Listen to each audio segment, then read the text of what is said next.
What is up, everybody? It's Cody with Blood Money MMA Bets, and I'm here with my co-host of Defend Your Units, Johnny K Picks, and we got two special guests today, man. Two of my favorite dudes in the game. We got Odd Smoker MMA, Steve, and we got MMA Maestro. How's everybody doing today? How you guys feeling about this card? I'll start with you, Johnny. How you feeling about UFC Vegas 99?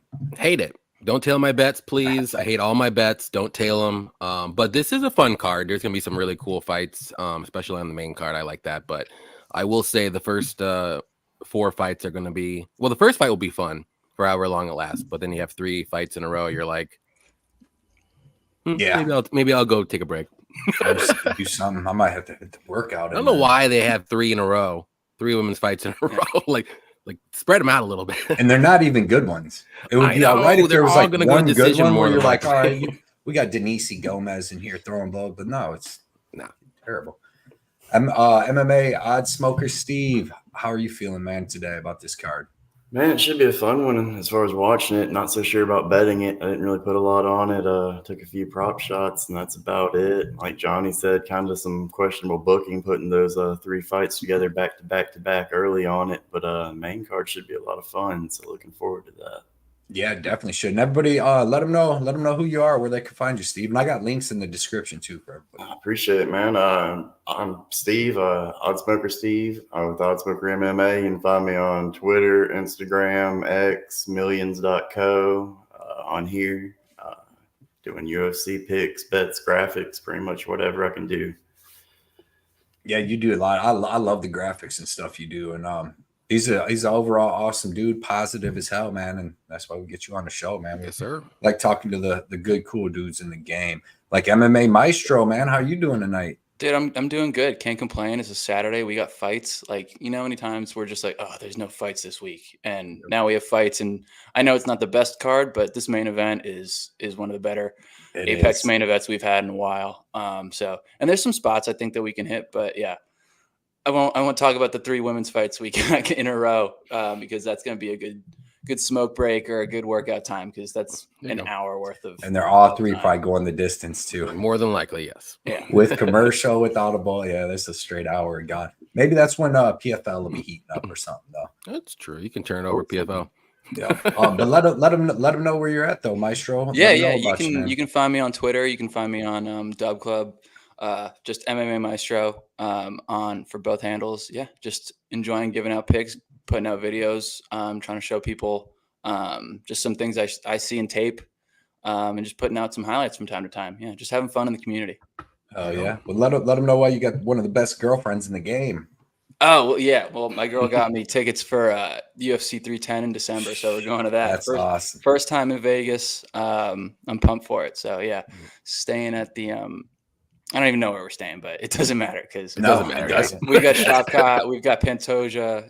I'm excited. That's amazing. That's two of my favorite. I'll be in there early for Josh Van Cody Durden because that's a scrap too.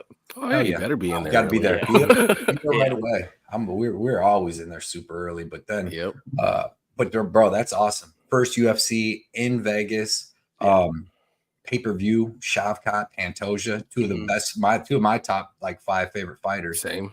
For sure. And then they're just trying to kill you. Sakura. I'm excited for that one. Dude hasn't made 125 in like that's going to be interesting. 7 years. And coming in and got to make 125. Can't even do 26. So exactly.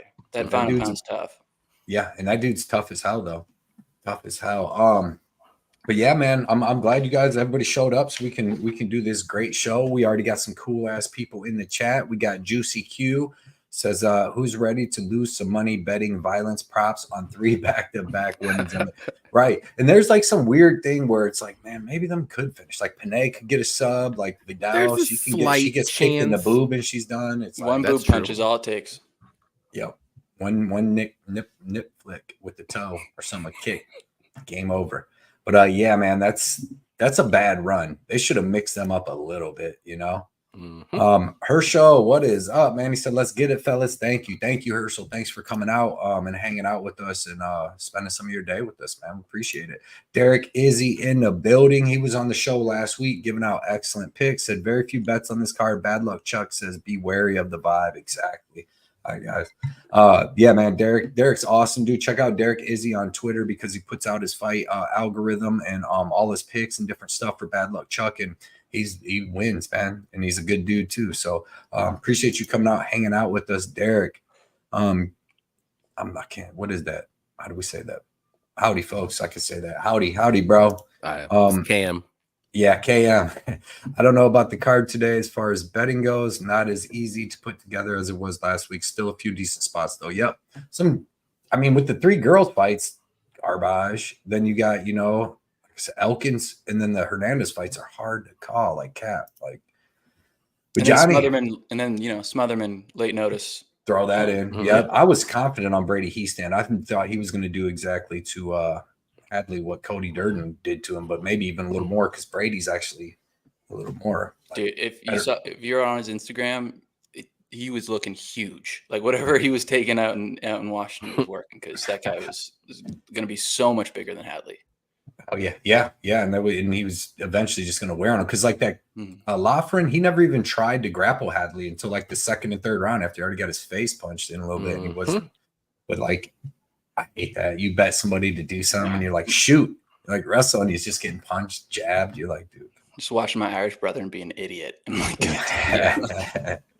But yeah, all right, man. So we got 12 fights on this card. It's going to be an excellent one. We already got 115 people in here. So if everybody could smash that like button for us, hit the leave a comment, help the algorithm any way you can. We really appreciate it. But yeah, man, let's start. Oh shoot, I'm on UFC 308, boys. Let's go. Let's go. Yeah, that's going to be a fun one to break down. Now that's where you do. There's so many good betting spots in that, but. The first one we're going to go over is in the women's strawweight. We got Alice Arlene versus Melissa Martinez, and Odd Smoker MMA. Steve, we'll let you start it, brother. All right. So this is that stretch of the card to start things out where I'm pretty much avoiding everything. To be honest, I didn't completely dive too deep into this one. Both fighters are 0-1 in the UFC, I believe. No real experience up there on that level. Martinez has been out for 2 years. So, I ended up going with Arlene on the coin flip, but from a betting standpoint, I'm not touching this one at all. Yeah, it's definitely a tough one. Maestro, how you see it going down? Yeah, man, I think this is pretty low level for women's division. Melissa Martinez coming at lost to Elise Reed because of the grappling wasn't a great look, and then 2 years off, like Odd Smoker said, is concerning. Like, was she I don't know if she was injured. Was she just trying to get bigger? Because it's good to see her brothers in the UFC. He's going to be a stud, I think. But yeah, if you're making a bet, it would have to be Arlene at plus money. But I'm not because she's taking her career seriously. Not saying that Martinez isn't, but she moved down to new camp. She's in the States now. I'm not a massive fan of that camp. It's like the performer Fusion, whatever, with Johnson. Not the biggest fan of that one, but I just think she's going to be much bigger. I don't know how she makes the weight. She's tough. She wants it, but I don't think she's this amazing fight. If technical skill, technically, I think Martinez can piece her up on the feet, but Arlene's going to make it a dog fight. So I guess it's dog or pass, but I'm not very, very big on either of these women. Yep. I agree. Yanni K, how you see it going down? Yeah, I'm going with Arlene. I do think it's going to be maybe a pretty close fight, but the red flags with Martinez taking this fight on short notice, being off for 2 years. She did have an injury, I think, with her knee or something along those lines. So I don't know how bad that is. But yeah, Arlene's going to be the bigger fighter here. Martinez might be quicker on the feet, maybe land a little bit more volume, but Arlene will be landing the more impactful shots. And I also think she can get the takedowns too. She's going to be way stronger, like I said. So I think Arlene should be able to mix in some grappling and wrestling. And and yeah, I think it'll be a close decision, but I think she should win this fight unless she just doesn't do anything and kind of the game plan goes out the window, if you want to say. But I do like Arlene plus money. I don't have a bet on it personally, but I think it's a good spot if you want to bet it. Plus 3.5. I think it's also a good parlay piece. I think she should be able to win one round. And the overs, if you like the overs, but I like the plus 3.5 spread on Arlene the best if you want to play a spot for a parlay piece. Yeah. I actually like Arlene a lot here. It blows my mind that Melissa Martinez is the favorite. I think the line should be flipped, though, personally. Yeah, well, I mean, to be honest, like Martinez didn't look like she came in and like, like some of these the Brazilian chicks that were taking like beatings early in their career in the regional scene, like Natalie Silva, and then you didn't see no video on them, and they come in and beat the shit out of Jasmine. She's in shape and big. That's not how Melissa Martinez looks. Doesn't look like she took 2 years off to get better and do all this. I think she was probably just around the PI when her brother was fighting in that, and then they needed a fight, so they probably talked to her or something, because she didn't look like even the best shape when they were facing off. She's got good kickboxing. She's got good kicks and good movement. That's for sure, and decent striking. But her grappling, she's small as hell, and her grappling is not that great. She got taken down 3 times by Elise Reed, and like Elise Reed is someone that you go out and take down and beat up. You know what I mean? So that's definitely not a good look. She's coming in on short notice.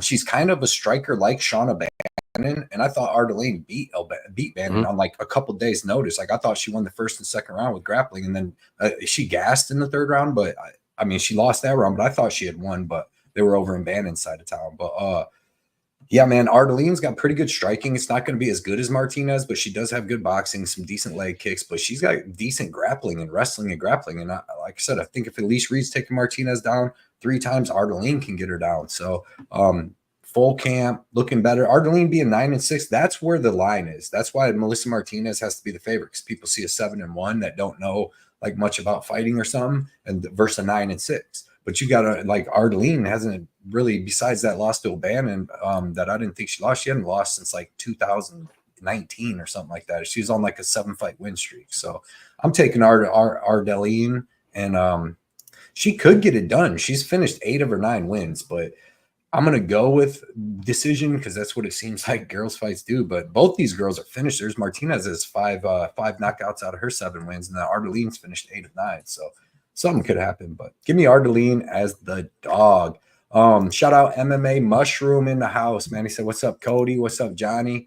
I put that up there. Johnny didn't say what's up. I put it up. What's up? Smoker said, "What's up?" to Mushroom. Johnny just wasn't paying attention. Then he said, "What's up, Maestro?" But I didn't think I didn't see that one. So you were breaking it down. So you got it. Oh, so it's my fault. Johnny was just. This is my fault. Everything's my fault, Cody.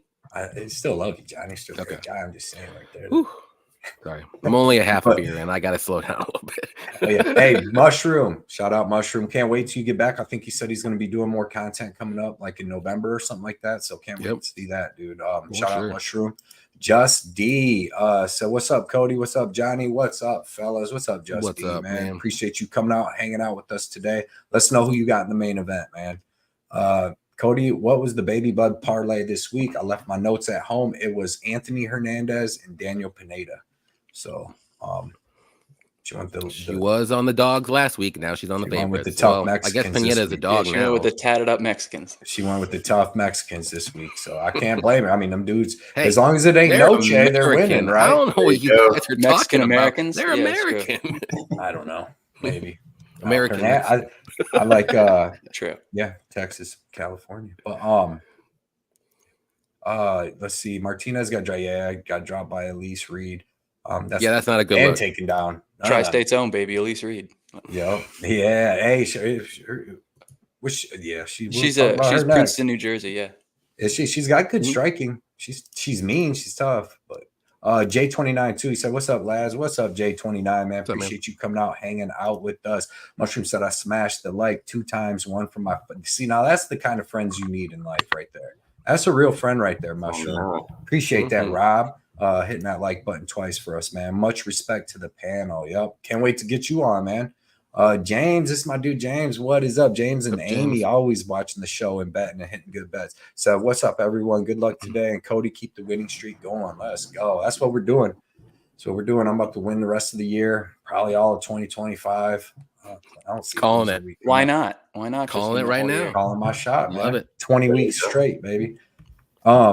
Yeah, man, it took me a little second to get back in the betting groove after taking them a couple months off. I literally bet Isaac Dalgarian round 1 TKO. You never seen me make a bet like that in my damn life. It happens. But shout out James and Amy, dude. I appreciate you guys hanging out with us since the beginning and always commenting and stuff. No problem, Mushroom. One of the coolest dudes in the game. Jay said, "Good luck, everybody." Even Yannick. Yes, sir. And for the record, I put all 3 girls fights at the beginning just so I could do my tape study and get that shit done. So next fight is in the women's strawweight division. Jessica Penne versus Elise Reed. Maestro, how you see this one going down? Yeah, man, this one's pretty binary for me. I mean, it's Elise Reed trying to keep it on the feet, touch up Penne, and Penne is going to try and get this to the ground. This is a pass fight for me completely. I'm not touching this fight in terms of betting wise. If I was, it would probably be Penne submission, just because Elise Reed, she is undefeated in decisions, but she's been finished in all of her fights. So I just think the level of grappling will be pretty apparent if this fight gets to the ground. I just can't trust Penne at any even at plus 180 to really get this fight to the ground and really show where she can dominate. It's just, I don't think Elise Reed's all that good, but Penne is also 41 years old, I think. Mm-hmm. Yeah. So it's tough to bet on either of these women. Maybe a plus 3.5 for Penne is not a bad look, but again, it's like if she doesn't get a takedown in the first round or even, get one, it's going to be really tough for her to because I think Elise Reed's the type of fighter that fights on emotion, and she gets going, she's and she starts to feel herself. Pause.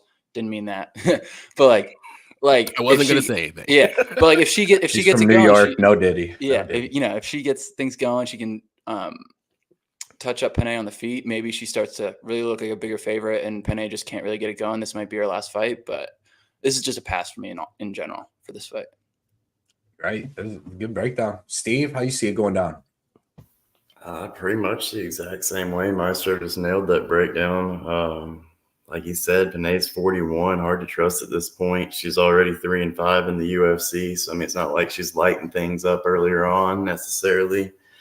I think Reed will want to try to keep it on the feet. And, like Maestro mentioned, if Penne is successful getting into the ground, she might have some success with submission there. But I'm avoiding this one completely. I think he'll probably end up on the cards. I'm leaning with Reed, but I could see, like I said, Penne late submission possibly. So. There's a lot of stuff that can go on in these crazy fights. Yanni, how do you see it going down though? I mean, it's gonna be fun. Let's put it that way. I am gonna go with Reed ever so slightly. Clearly, she will have the better striking of the two. Penne will have the better grappling, but I just don't trust Penne enough to pick her because I think she struggles to get the fight to the mat. A lot of times she can maybe take the back standing if it gets up against the cage. It's something to worry about for Reed because Reed does not have good ground game at all. Also, Penne doesn't really check leg kicks, so that's something to think about when Reed's on the feet. And yeah, I don't think Penne's going to be able to get those takedowns. Maybe she gets one, but doesn't really do anything with. Maybe it's later in the round and she just can't get enough, not enough time to get a submission going. But I like the Penne by sub plus 450. I think that would be probably the only bet that I would probably do on this fight. I don't like really Reed in anywhere, any spot. I don't like Penne plus 3.5 because if once I bet that, it'll probably be Reed by KO. So I feel like it's just, you got to go for a long shot if you want to bet this, but I would stay away from this fight. This one's the out of the 3 women's fights, this one is the least. I can't put a bet on this one at all. Yeah, I can't blame you guys at all either. Same thing. You can't trust Elise Reed, right? She's got good striking. Like Maestro said, man, when she's feeling herself, though, she's in a mode, she's talking shit, she's landing strikes. When she's not, she is a bad hammer or a bad nail. You know what I mean? Good hammer, bad nail. And she's not really all that great on the ground because she's a striker. She's got Taekwondo, right? Or karate, one of them. Same kind of Taekwondo. I want to say Taekwondo, but she owns her own gym and stuff. She's got good striking. You've seen her drop Melissa Martinez, but her ground game's not all that great. So it's grappler versus striker, and Penne's striking's not good really, but it's not terrible where she's just going to get lit up by Elise Reed and finish. She did okay against Lupi Godinez and stuff like that. And like Johnny said, Penne doesn't have good wrestling, but she takes the back really well and fast. And this could be over if she takes the back one time. Could definitely be over even standing. And then I like that Pene's 2 inches taller with 4 inches of reach. And that helps a grappler just to be the bigger human being, man, and wear on somebody and stuff. So I'm taking Jessica Penne just because I just can't bet Elise Reed. I can't bet either one of these. I mean, I can't pick Elise I don't Reed. blame I you. definitely ain't betting either one either. But like Maestro said, the sub is the way. Like, I mean, Elise Reed probably by decision or And that's minus Jessica Penne. 110. And it's crazy because Elise Reed actually has a win over Jasmine Jazz Devicious. But I feel like Jazz Devicious's striking has gotten so much better since they fought. Like that was like 4 years ago. That now it would be a way different story, you know. But give me Penne by sub, but no confidence whatsoever. Let's see. Real Fight Picks is in the building. He said, "I love you all, especially Maestro." Shout out Real Fight Picks. Yeah, that's it. That's our dude. But yeah, Mushroom said, "What's up?" Yeah, the James said that these fights, the over 1.5, should hit on most of them as long as but I mean, like the thing for me is like I've seen Jessica Penne within the last 2.5 years armbar Karolina Kovacevic, and like Elise Reed's never doing nothing to Karolina. So I mean, one person's like beat high level girls and one person's like lost to mid level girls. So I don't know, it's tough. Mushroom Penne sub. I pass on no fight. Yo. So That's why he's the GOAT. He doesn't pass. It's awesome. Nope. Love I it. pass on no fight. Let's go. Can't pass on this one though. Women's bantamweight. Jose Lynn Edwards versus Tamaris Vidal. Yannick, you can start this one. Yeah. So everyone probably already knows Jose Lynn definitely missed weight. She didn't look all that great, but I still think she wins this fight. She's way better than Vidal. Vidal is not good. Like, I think she has a puncher's chance maybe early. Okay grappling, but you know, she's very loopy with her strikes, and I think Edwards is a better striker. I think she can get this fight to the mat. She's going to have that extra weight now, so I do think she is going to implement some kind of wrestling at some point. She'll probably tire out a little bit in the third, but she should be able to win this fight, I would say 8 out of 10 times. And not to say that both Edwards is very good, but it's just there's levels, and you could tell there's a clear level of difference between both fighters here. So give me Edwards to win. I'm going to say by decision. Would it shock me if she gets a boob punch? No, because we've seen it. But I think it does go to decision. And Edwards is probably going to use a little bit of wrestling now since she's a little bit thicker. Yeah, I like it. Maestro, how you see it going down? Yeah, I was on mute. Sorry. Yeah, I think Jocelyn Edwards is going to roll here. I think Tamaris Vidal is one of the worst fighters on the UFC roster. I think if the Vidal and Pasquale run it back, I think Pasquale wins about 5 out of 10, 6 out of 10 times in that fight. I thought that was a crazy, wild, like flying knee KO. Yeah, right to the sternum. But she looks more shocked than like everybody else. Yeah, but that was like, what? I don't know what, like Vidal's just looping shots, and just doesn't seem to have any real like game plan. You know what I mean? Like there's just nothing really, like she's just there. And I think Jocelyn Edwards, she's going to be looking for takedowns. Vidal's going to tire out. Edwards is going to be the bigger girl, missed weight. I don't think Edwards inside the distance at plus 400 is that bad of a look, just because Vidal is that bad. In my opinion, like 2 out of her 3 losses have been by inside the distance, and then one of her in her DQ win was she got kneed in the head, and she was like, "Oh, nice, a way out." Like she's gonna tire, she's gonna look for a way out, and I think this is a spot for Edwards where she can either, because she looks for subs on the ground, like she can be dominant with her size. So I think this is an Edwards inside the distance spot, not big at all. Like at plus 400, it's not a bad shot, but yeah, I think Edwards rolls here. I just, it's hard to trust her. I just think Vidal is that bad. Yeah, he ain't lying. Steve, how you see it going down? Man, these guys already nailed it pretty much. I mean, I see it going the exact same way. Vidal's not that great at all, in my opinion. I think she got lucky with the Pasquale flying knee KO real quick early on. I don't think that fight would have gone very well if it had gone deeper. Edwards, I mean, she's not exactly high level either, but she does have plenty of experience. She's been in these spots before. Missing weight's not really a huge concern as far as wondering if she's injured or not. I mean, she's a big girl for the division. She's had a past history of missing. She's missed twice. And ironically, she's 2-0 in those spots. So, I mean, I think she goes 3-0 in this one. I think she'll be able to take this anywhere she wants it. And Vidal's basically an early KO or bust to me. So not betting on it, but I'm going to go with Edwards pretty confidently on this one. Yeah, I'm with you guys. Fucking crazy to say, but confident on Jocelyn Edwards. Weirdly confident. Yeah, that's the only way to be on this one. But no, because I mean, I pretty much trashed her against Perez, and then because I bet Perez, but then she showed a little bit there, like her grappling, her sweeps, all that looked better. Like you guys said here, she's going to be bigger, and she should be better everywhere. Tamaris Vidal is like a decent fighter. She's just like a tough athletic girl. Like she was a soccer player till a couple years ago, you know. So. And then went to MMA, but I don't know. I'm taking Edwards here. I think that she can land the bigger strikes on the feet. She throws excellent kicks and stuff.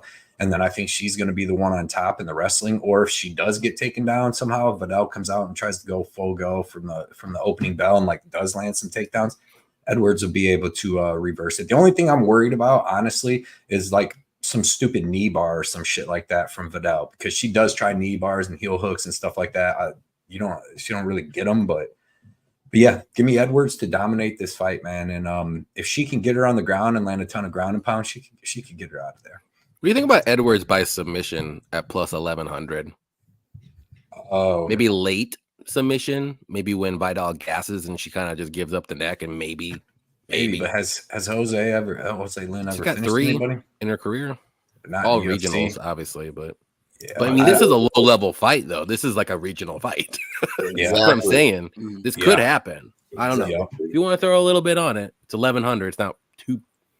I mean, I wouldn't want to do anything if it was like 500. I wouldn't touch it, but it's 11. Well, it's just like right. Yeah. And she's going to go for some takedowns now that she's bigger. Mm-hmm. What position did Vidal play in soccer? Like goalie? Like I thought she'd be a rugby player. Like in what world is she? She's I don't know if they got rugby in Brazil. Yeah, overweight. Yeah, you know what I mean. Like I'm like soccer player. They're usually more like Melissa Martinez size. So Yeah, right. Or Jose Aldo. Yeah, that's supposedly why his leg kicks are so good. But let's see. Where is my dude at? Right here. Our boy Eric Betts Fights is in the house. He said, "Yo, it's them boys. What up, Eric? Man, everybody check out Eric Betts Fights on Twitter too. Great dude, puts out great content. Hopefully, starts doing some more breakdowns and stuff so we can get him on the Whenever show. there's a UFC event in the area, since you're Midwestern now, we got no crap. Yeah, yep. Tennessee. He's down by you now. He's in Nashville, right? Yeah, well, he's down by you. What are you talking about? But I'd smoke. Yeah. That's down the street for me. That's what's up. Yeah, there you go. Yep, it's the hot spot now down there. But Edwards leg kick to decision next fight. Yeah, true that. What up, SK Herc MMA? What's up, Edwards? Round 3 KO. Edwards parlayed to yeah. Oh yeah. You got to fade the bad. I mean, it's not because Edwards is good. It's just like when you see one of the worst fighters in your opinion on the roster, you got to take advantage of that. And it could be some crazy, weird fight that's close, but in the end, Vidal should do what Vidal does and be a bad fighter and lose. And Jocelyn should be what she does, okay fighter and kind of, win, I guess, a little bit. It's the Johnny K weirdly confident spot of the week. Let's go. Got to hit every day.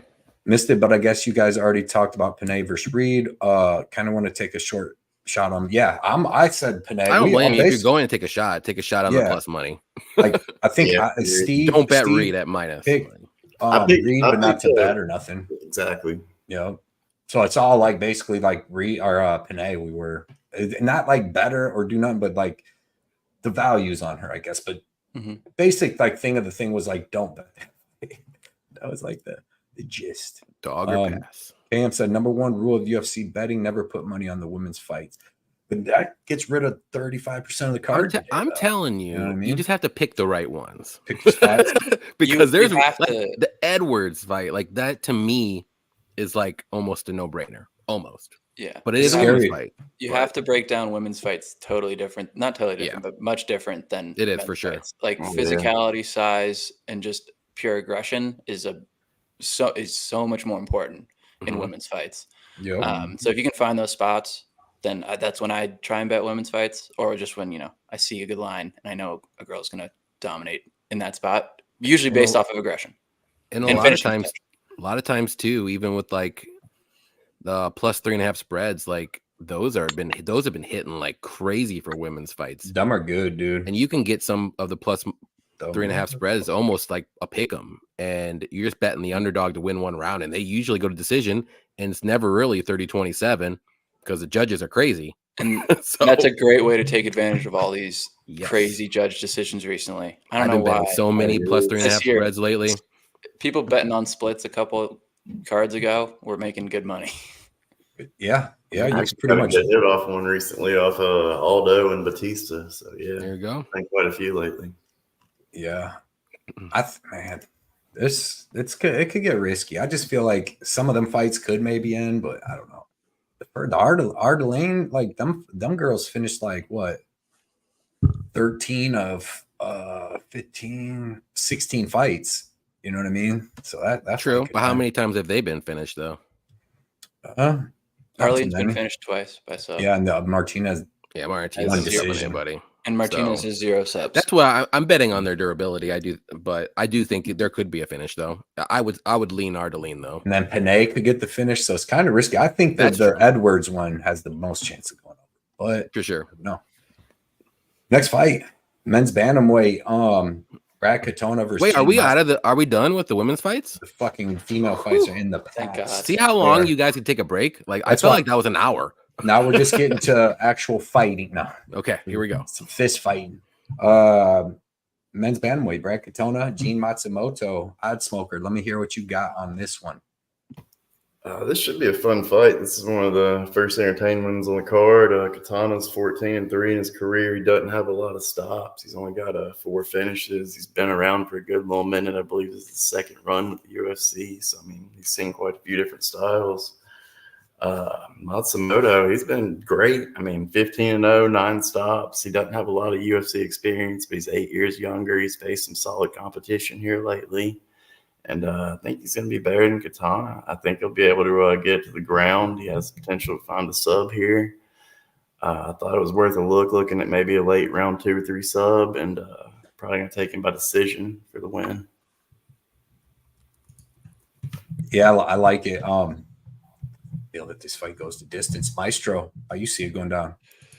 Yeah, man. I like Matsumoto in this spot. I think Katona, he's gonna need to get the fight to the ground to really try and just mix things up. But I think that Gene has faced 2 fighters that are better wrestlers in his past 2 fights with Casey Tanner and what's his name? Dan Argueta, who just fought. But yeah, I just think Matsumoto, he's gonna be the quicker fighter, faster fighter.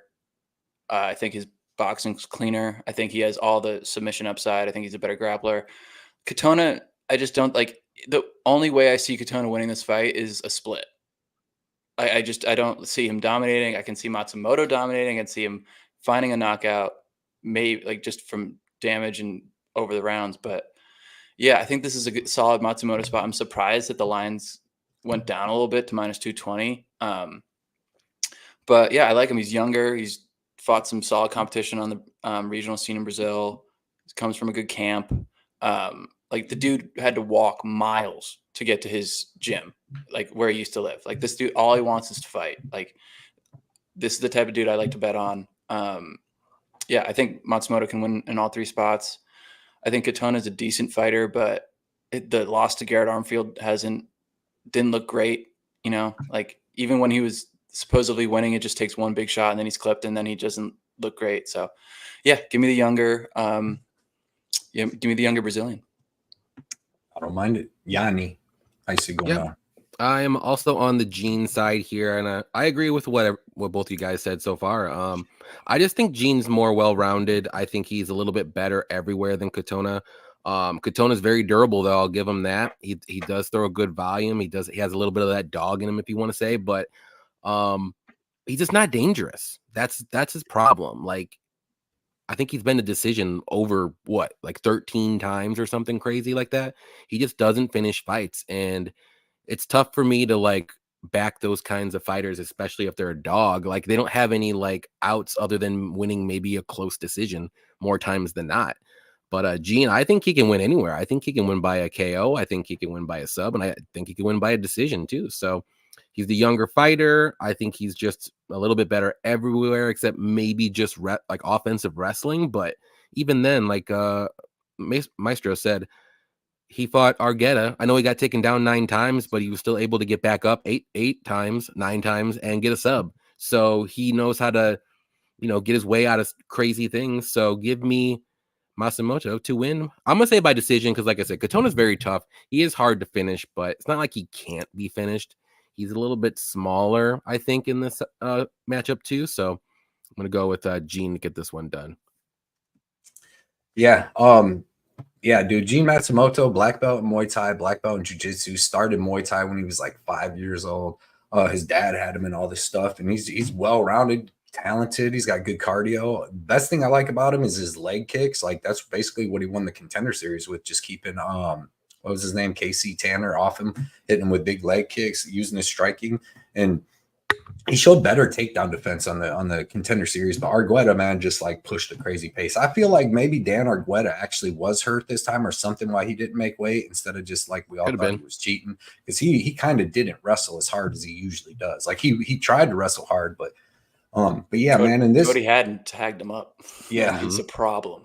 Yeah. In this fight, dude, it's so tough. Like I'm taking Matsumoto. Brad Katona, like the thing is he's very fucking well-rounded. He's got excellent takedown defense. He's got excellent wrestling, and his striking's getting way better. And it's hard to underestimate this dude because he's got wins over on the Ultimate Fighter over Bryce Mitchell, Kyler Phillips. Like he's beat some good dudes and he's lost to some good dudes. Fought Marab and all that, but this fight's gonna be so close. Like I feel like no matter what, like it's gonna be close. Just because Brad Katona is good everywhere, I don't see where. I mean, Matsumoto. I feel like if Argueta could get Matsumoto down, like Katona will be able to get him down a couple times. You know what I mean? Because he's got good wrestling. That's usually what he uses to win fights.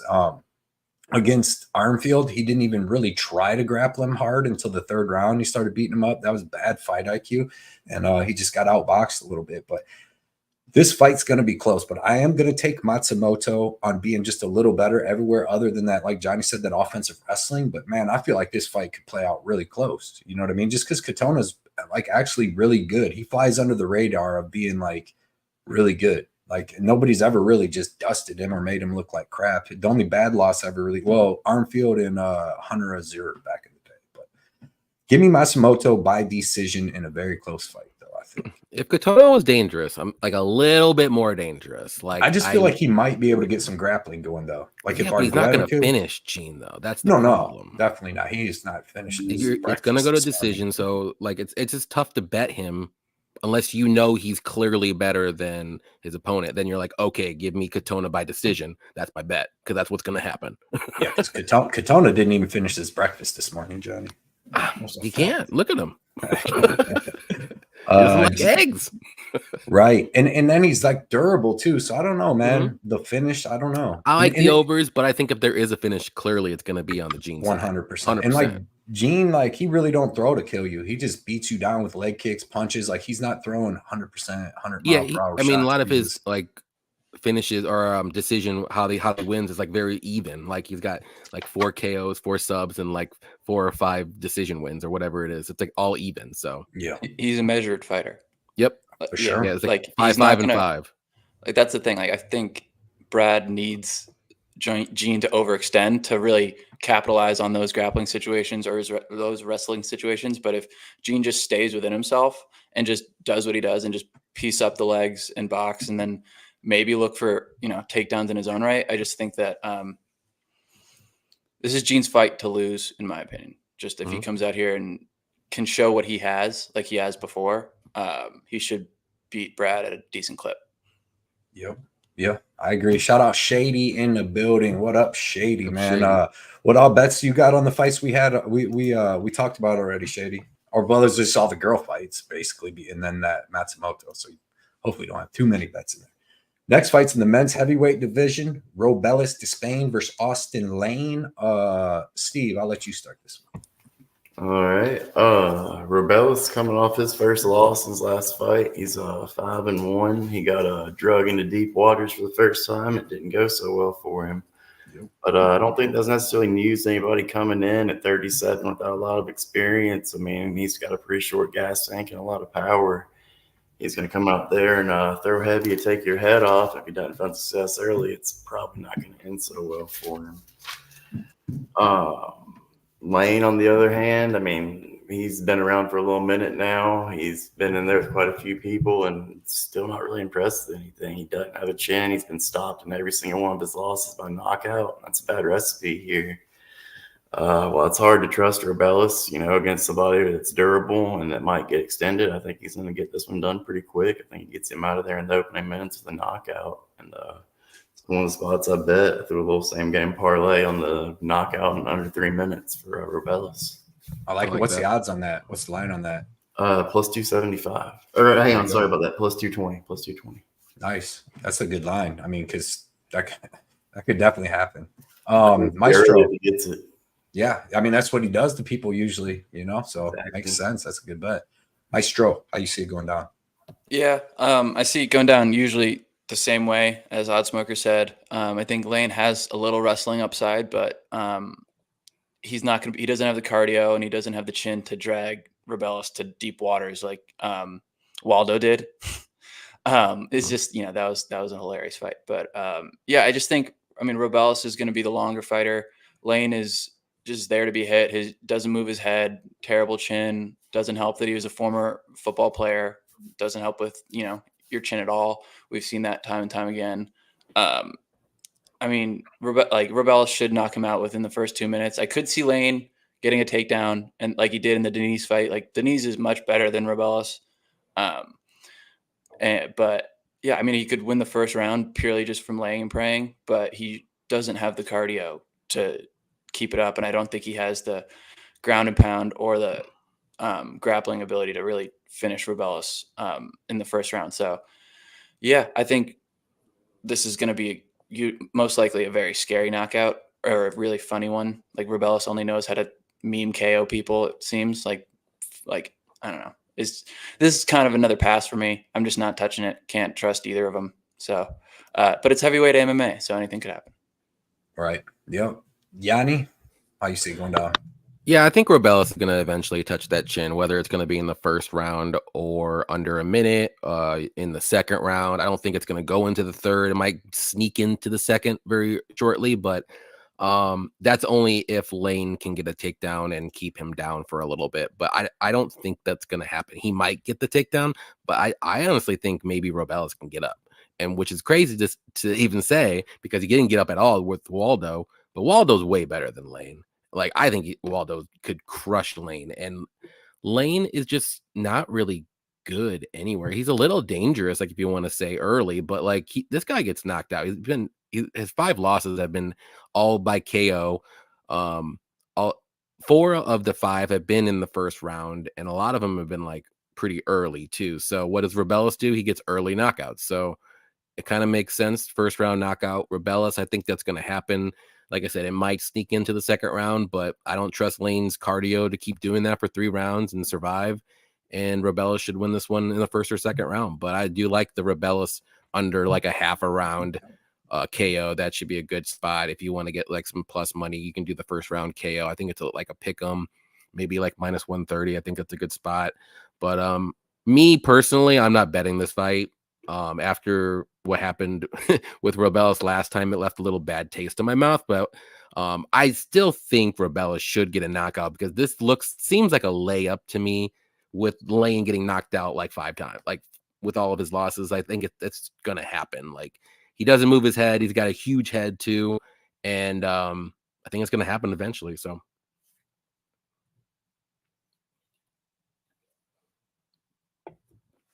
You're muted, Cody. No, just let him go. Come on. He's done. I'm out of here. I just leave my out. Yeah, man, what you guys already said made a lot of sense. You can't trust either one of these guys. Despain, like, obviously, he's going to have the better striking. He throws heat, giant dude, 84-inch reach, taekwondo, however you want to say it, country or not. Taekwondo. I got some taekwondo, man. But yeah, man. Austin Lane, ex-football player. He's got powerful striking himself. He's got okay wrestling. It's just like Turpo was saying. He does have a powerful blast double. Like it's fast. You can tell it's from wrestling, but like he hit Denise with it or whatever. But yeah, man, he gets down, he shoots a double, and that's what like worries me a little bit because like he might be able to get Despain down. I don't see him finishing Despain, but like when he did with Denise, get him down in the first round, use a lot of energy. In the second round, he came out, couldn't get the takedown. He got finished shortly after. I think that happens here with Despain. Either Despain knocks him out in the first minute or two, like Steve says, or I think he knocks him out in the first minute or two of the second round. So, because even with Waldo taking him down, holding him down, he would come out at the beginning of each round still throwing heat. It's just he has no takedown defense and no get-up game. So that makes it hard to back him because there's a chance that Austin Lane can come out and just take him down. And you don't need to use a ton of strength holding him down like Denise was at least trying to get up and shit. Despain just lays his big ass. He's too big to get. He's 6'7", dude. The 84-inch reach. Like he's not going nowhere. So that scares me, you know, but ain't no way I can back him. That was the worst 15 minutes of my fucking life last time watching Waldo Cortez Acosta out grapple this dude, take him down. He had no get it. You're like, oh, you knew like 2.5 minutes in, like, oh shit, made it wrong bet. So I can't do that again. And then you really don't learn anything out of this anyways. Even if he comes out and knocks out Austin Lane in 8 seconds, like you knocked out Austin Lane. So I don't know. It's tough, but we already know anytime he faces anybody with any kind of grappling that can take a decent punch, it's game over. Real quick. Yep. Let's see. We got Justin. Justin said Michelle Pereira. Real quick, Shady's got Hernandez at -135. I don't mind it. He's got Johnson -210, Elkins -110, Slim Pickens. We're all with you on that. We said it was tough to find some bets here too. Serpa said Lane by Taco. Justin said it's Michelle Pereira fight night, baby. Let's go. Shady said he likes Pereira's pick. Michelle Pereira should get be third fight on a pay-per-view or at least open one already. Yeah, if he wins this, he definitely will be. You know what I mean? Like this is one of these dudes is for sure. Yeah, Lanes, that's all he's got. Good luck, Bums. Just wanted to check and enjoy the fights, man. Good luck, Shady. We appreciate you coming out, supporting, dropping the comments while you can. Good luck tonight, man. Hope you hit them bets. That's how it should go. But if Lane, who tried to take down, is kind of success, but is lousy, and beginning of the second, this Cuba guy so bad, takedowns, Lane can take him down. Definitely a possibility. That just hurt my brain. But that's a possibility, Justin. I got to give Justin. He's always giving me credit. What's up, guys? Just getting here. Hope y'all doing good. Good luck, everyone. Good luck, Eric, man. Shout out Eric, Kentucky boy. Hope you hit big tonight. SK, you guys have got Francis or Renan. I got Francis, man. Go with Francis. He's gonna MMA that dude. Since Francis hasn't competed in MMA in almost 3 years, which is crazy. And that's coming up. The only issue. Yeah. A couple issues there. But other than that, he's the better fighter. Like, 100%. But Cuba guy should win. That's just my crackhead better personality speaking. Okay. Sorry, I'm tailgating. Shout out Justin hanging out with us while he's tailgating. It did hurt my brain though, and that's not hard to do though. Yeah, man, I'm with you on that too, AJ. I don't know. Paul Hughes is pretty damn good to me. I'm going AJ. Going AJ. But man, come on. AJ could be 23-0 over some. But Paul Hughes, that's weird. They made that fight right that quick. Like let Paul Hughes beat up some. They don't know what they're doing. The PFL. They just had Ray Lewis on for like 10 minutes. Like, what are we doing? They have Ray Lewis in Saudi Arabia. This would be the equivalent of like the UFC letting that Paul Hughes coming in as a young kid beating up people in Cage Warriors, and then in his second fight giving him. Like what weight that 145, giving him somebody in the top 10. You know what I mean? Because AJ McKee's like top 3 in that thing. So it'd be like UFC going top 10. You'd be like, it's like the equivalent of giving Kai a title shot against Pantoja right off the bat. Right, but that's in circumstances because that dude Pantoja's beat all the rest of the people. I know. But it is though. It is. See, AJ, that is a weird fight though to me. I don't think he should fight Pantoja. That's just me. Build the kid up, build the prospect up. Well, and also too, he's never made 125 in forever. Yeah, like you're literally expecting him in a title fight that he hasn't made 125 in a long time. Again, like that fight might get canceled. They don't like these other people coming over. They did this to Manel Kopp too. When he came over, they gave him Pantoja. There's a backup for it. Yeah, there better be a backup for it. You're right. This is this fight right here is like the fight of Twitter, the fight of everywhere. We got Darren Elkins versus Daniel Pineda. Johnny K, you can start this one. Going with my local guy in Elkins here. Yeah, it's gonna be scary for the first round. I'm not gonna lie. Pineda's super dangerous. He's got good striking, good leg kicks, good BJJ, good submissions, all that stuff. But his thing is his cardio. He slows down after round one. He can get a little hittable then, and he just gets super sloppy. But he's a finisher. Like most of his wins have come, actually, all of his wins are by finish, my bad. But he loses every decision. Every decision that goes to decision, he's lost every decision. So he's a finisher. That's him. But we got Elkins, like, both these guys are old. I don't want to say that Elkins is old, but he is 40, Pineda's 39. But he's just that wrestler, grinder kind of guy. He goes for takedowns. His striking isn't the greatest. He can be hittable on the feet. But he's very durable. He does show damage a lot, though, hence the nickname. But his cardio is top notch. He's durable. He's gonna stay in there. He's gonna go for wrestling. So Pineda's more than likely gonna win the first round. If it gets into the second, that's when Elkins is probably gonna take over and win rounds 2, or maybe even get a finish in rounds 2 or 3. So I'm going with Elkins to win. I'm gonna say by third round finish, whether it's gonna be a knockout or a sub. I think he can get the pressure and just melt Pineda, and at some point, I don't want to say Pineda gives up or anything, but I think he finds a finish in the third round. But it wouldn't shock me if it goes to decision and Elkins wins 29-28 too. So Okay. All right. Maestro, how you see it going down? Yeah.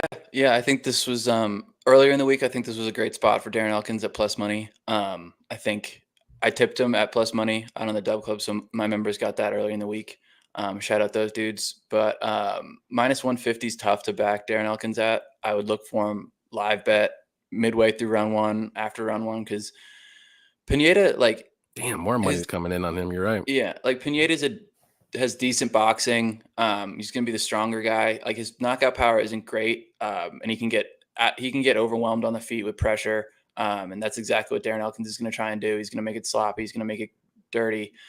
I hate when so many people are on an underdog like Darren Elkins, just because then he becomes the homer pick. But it's like the age thing with Elkins, kind of that point is moot to me, because Pineda is also 39 and he didn't look great. Like, he had some moments against Nathaniel Wood, but Nathaniel Wood is an idiot.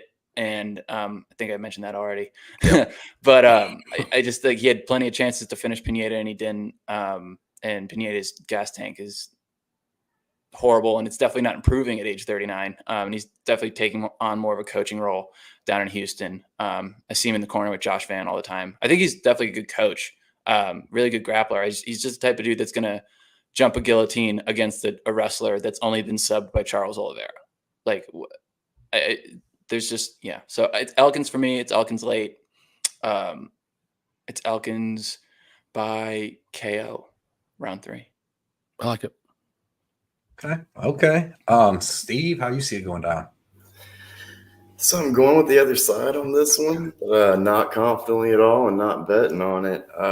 Like these guys mentioned, Pineda is pretty dangerous early on in the fight. He can land some big strikes. I think he can cause some damage on Elkins, who's shown in the past he's pretty easy to open up. I think he can possibly bust him up a little bit there in the first.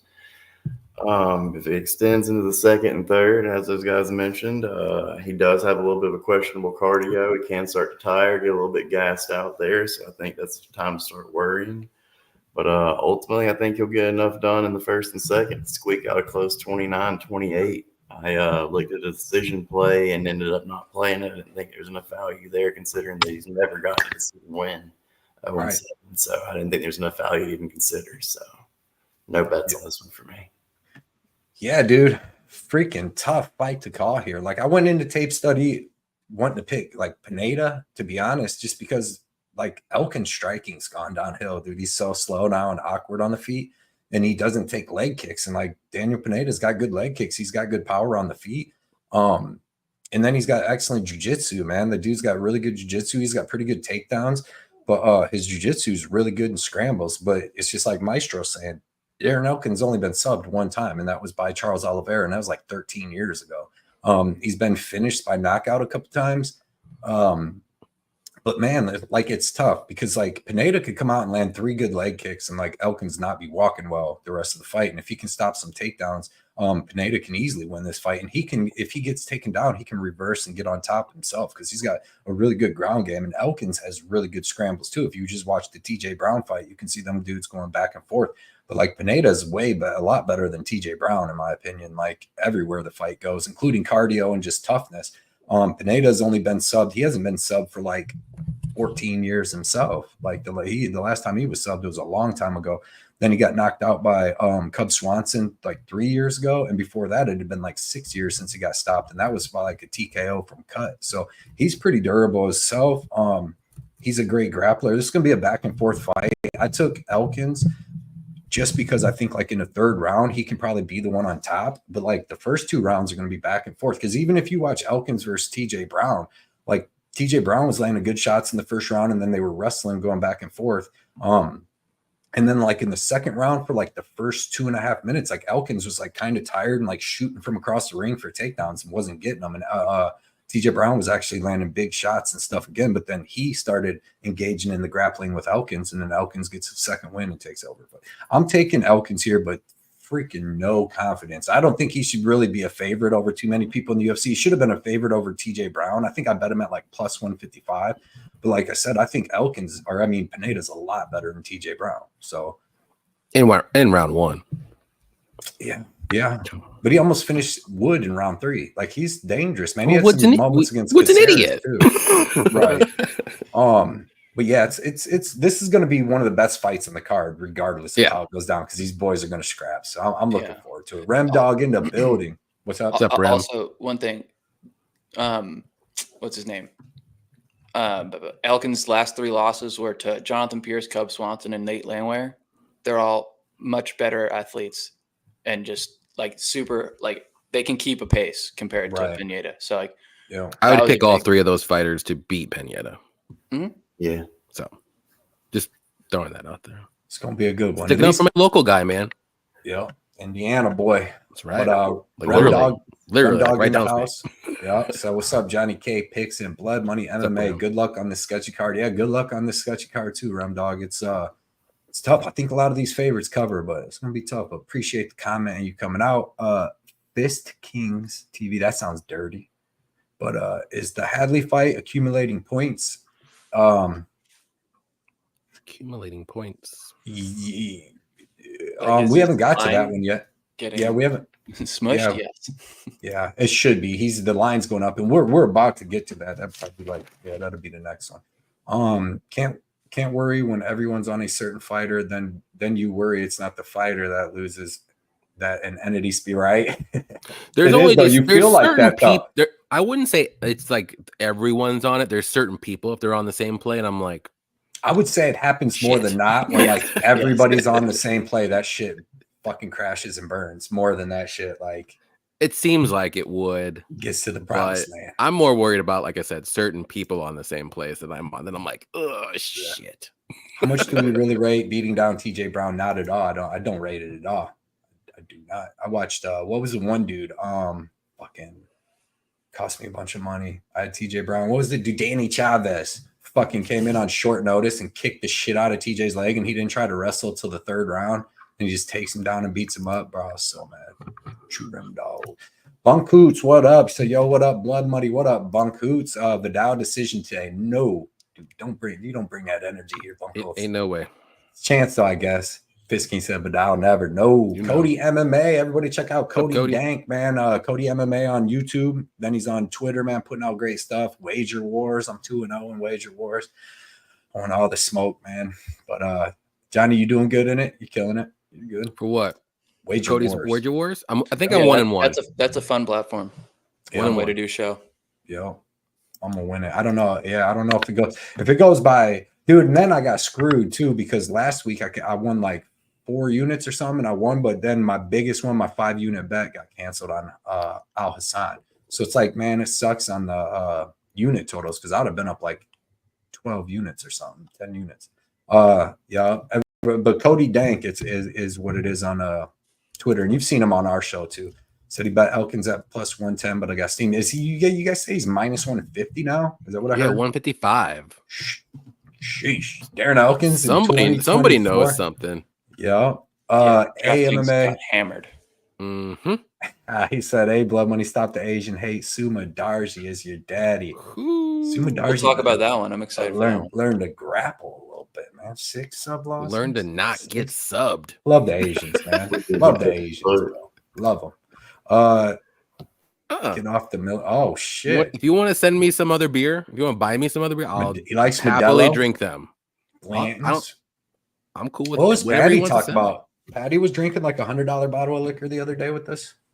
With the bourbon. Yeah, he was drinking. telling me about. I don't remember what he was drinking in that photo, but he was telling me about the one. It was like J. Henry and Sons. I can't find it around here, but you'll try that next time. Yeah, he said stop ducking Evan on Wager Wars. Ain't no way. Ain't no ducking here. That dude's funny too. Yeah, I ain't It's never so funny lost a content. battle yet. Remember they got me out there. They got me on Brady. What best bets? That was a whole year episode. Whooped everybody. I want all this. No, it's a good show. I can't wait. But I'm gonna smoke Evan like a blunt. But Cody, he said, "Hell yeah, man, you're doing really good so far. Appreciate the love. No problem. It's a good show. Doing positive period. Yeah, because you got to bet even the ones you don't really want to. But it's a good show. It's a good show. Hey, men's bantamweight, Jake Hadley versus Cameron Smotherman. An odd smoker. You can start this one. Man, I'm a terrible start for this fight because I didn't get a great chance to look at it after it got swapped around midweek. Smotherman's 11-4, got 7 stops. He's getting this one on very, very short notice, like midweek short notice. And on top of that, he's actually supposed to be in the corner for somebody over in Abu Dhabi today. So he flew over there for that, took the fight, and then had to fly all the way back. So that's pretty rough right there. That's a rough start. But Hadley looked pretty good in his move up to 135 in his last fight. I thought he made a pretty good debut there. I think it's a better weight for him than at 125. For whatever reason, he wasn't really looking that great down there. Still going to keep Hadley in this spot. Like I said, I didn't really get a great chance to look too deep into it, so I'm not betting on it. Yeah, I feel that. Maestro, what do you think? Yeah, man. Shout out Smotherman for coming in on this spot and keeping a fight alive. Because I mean, this dude wants in the UFC. I mean, to travel to Abu Dhabi and then all the way back, and and do that, and then come back and get on this fight card and make weight even is really impressive. I think the line is way too wide at minus 625 for Jake Hadley. I liked Hadley in his last fight up at 135, but it was against Callan Loughran, who did he didn't do anything in that fight. He didn't wrestle or anything like that. So I think Hadley can still be outmuscled in this division. But I would be betting Smotherman in this spot, but his chin is a real question mark for me. He has the tools. I just don't think he can take a punch to really compete in this division with the speed of these guys. And, they're so well-rounded, the boxing, kickboxing, it's like the Muay Thai, it's all there. So, I think Hadley wins this. I think he wins by decision. I think Smotherman's going to come out hot, look for, he doesn't have the cardio that he would for a full camp. So he understands that he's going to come out hot and try and maybe get some wrestling going against Hadley maybe. But I think Hadley's just going to be able to weather that early storm and win by decision. But the line is way too wide. Yeah. Money line. Okay. All right. Oh yeah, it's pretty wild. Yanni, how you see it going down? Yeah. So I had stand in the fight before, but now I'm definitely picking Hadley here. I think he, at this point in both of their careers, I mean, Hadley, I think is just better overall. You guys mentioned Smotherman going to Abu Dhabi and coming back. That is a huge red flag. He probably only has about a round and a half of cardio, so he's going to have to try to do something early. And if Hadley can just survive, maybe get a takedown, he's not really the greatest offensive wrestler, but he does a very good BJJ, good submissions. So I can maybe see a finish from Hadley, and that's only minus 135 if you do inside the distance. Not a bad look. I wouldn't play the money line. I don't think this fight goes to decision, maybe one way or another, if you want to say. Maybe look at Hadley by sub. I think he can wrap up a sub. Maybe if Smotherman tries to go for some wrestling and leaves his neck out there, Hadley can definitely snatch up that neck at some point. So give me Hadley to win. I'm going to say inside the distance. I think that's a good spot for this one at some point. I just don't think Smotherman's going to have the cardio to go all 3 rounds.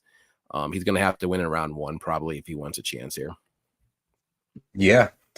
Yeah, I agree with all that. Man, I wish Brady Heastand. That's 2 weeks in a row, dude. I forgot about all this. How much this happens when I was gone. Yeah, I like your favorite bets just fall off the card like all the time. Like last week, Al Hassan and Brady for as in a straight bet at a good price. You know, mid favorite minus 140, minus 150. Fuck, I would have bet the shit. But yeah, I had a bet on Brady Heastand. Yeah, but I mean Hadley. Like, here's one bet I will tell you guys. I like if you like Darren Elkins to win, like you're confident Darren Elkins wins, and then like Hadley, I'm sure Hadley could, like, I think Hadley just smokes this kid standing up, to be honest. Like, good. I watched tape on camera Smotherman and picked Grigory Lampos or whatever the fuck his name was over him. What is his name? There's a dude, I don't know where Lamperos. I think it's something like Lamperos, that. Yeah. Long Island guy. We're New not York gonna, guy. Gotta rep him. Yeah, we're not going to need Unfortunately. that. We won't need to learn that.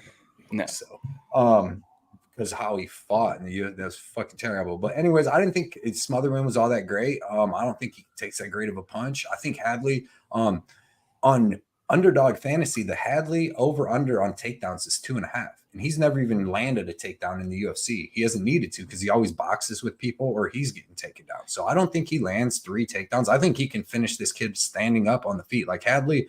Why would you change your whole game plan just coming into this fight for some fucking regional scene kid? And I'm just going to go out and grapple him the whole time when you've just been lighting up like decent UFC fighters with your hands. So I think Hadley finishes him. I think he could finish him with them body shots like he hit Melvin Gordon with. Or maybe if Smotherman takes a bad shot, he gets a sub. But I'll take I'm going to take Hadley. I'm going to take Hadley by finish. And I like the under 2.5 round or takedowns on that fight. I don't think he lands over 2.5. And if he does land a takedown or 2, he can probably get the sub from it because Smotherman's grappling game's not that good. But that's crazy that at 2.5 though. 2.5, and he's never landed Definitely a takedown go in under. the UFC. And then, like, if you like Elkins to win, his line on the over on takedowns is 1.5. What? Ain't no way. Yeah, there's no way Darren Elkins wins that fight with under 1.5 takedowns. There's no way. Underdog? So yeah, Underdog. Yeah, use promo right code now. Blood Money. Get I your already deposit did. bonus. I already got you, dog. Get your wife on there. Somebody. You got some friends. But but I like that, dude. Hadley under 2.5 takedowns. Elkins over 1.5. That seems legit. And you can That's get a pretty solid. decent. This is a much different matchup than 100%. Oh yeah, Brady. Oh, so yeah. just to keep that in mind, maybe the fight goes longer because of that. You know, I mean, Smotherman's going to be a lot quicker. Doesn't have the wrestling upside, but should be more athletic. They switched Elkins to 3.5. It's up to 3.5 takedowns now. Yep. On Underdog. That got steamed. Holy shit. That's crazy. I didn't even realize they even changed them throughout the week. I mean, I put mine in on Thursday and was thinking about picking that. Damn. So, it's because he was the underdog then. That's probably why. If you're the underdog, they ain't expecting your game plan to work. Hadley's still at 2.5. Yeah. And that to me is crazy for a guy that's never crazy. He's not going to get more than 1. I can see him get 1, but not 2. I barely seen him. He's not he's got good grappling, but he's not a wrestler grappler. He strikes and with good jiu-jitsu.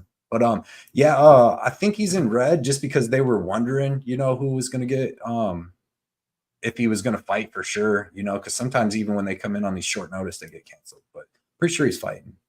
Yeah, Hadley has a weird boxing stance. Yippee Kaye in the building said this fight is way too wide. Just use Hadley on your DFS team and call it a day. Yep.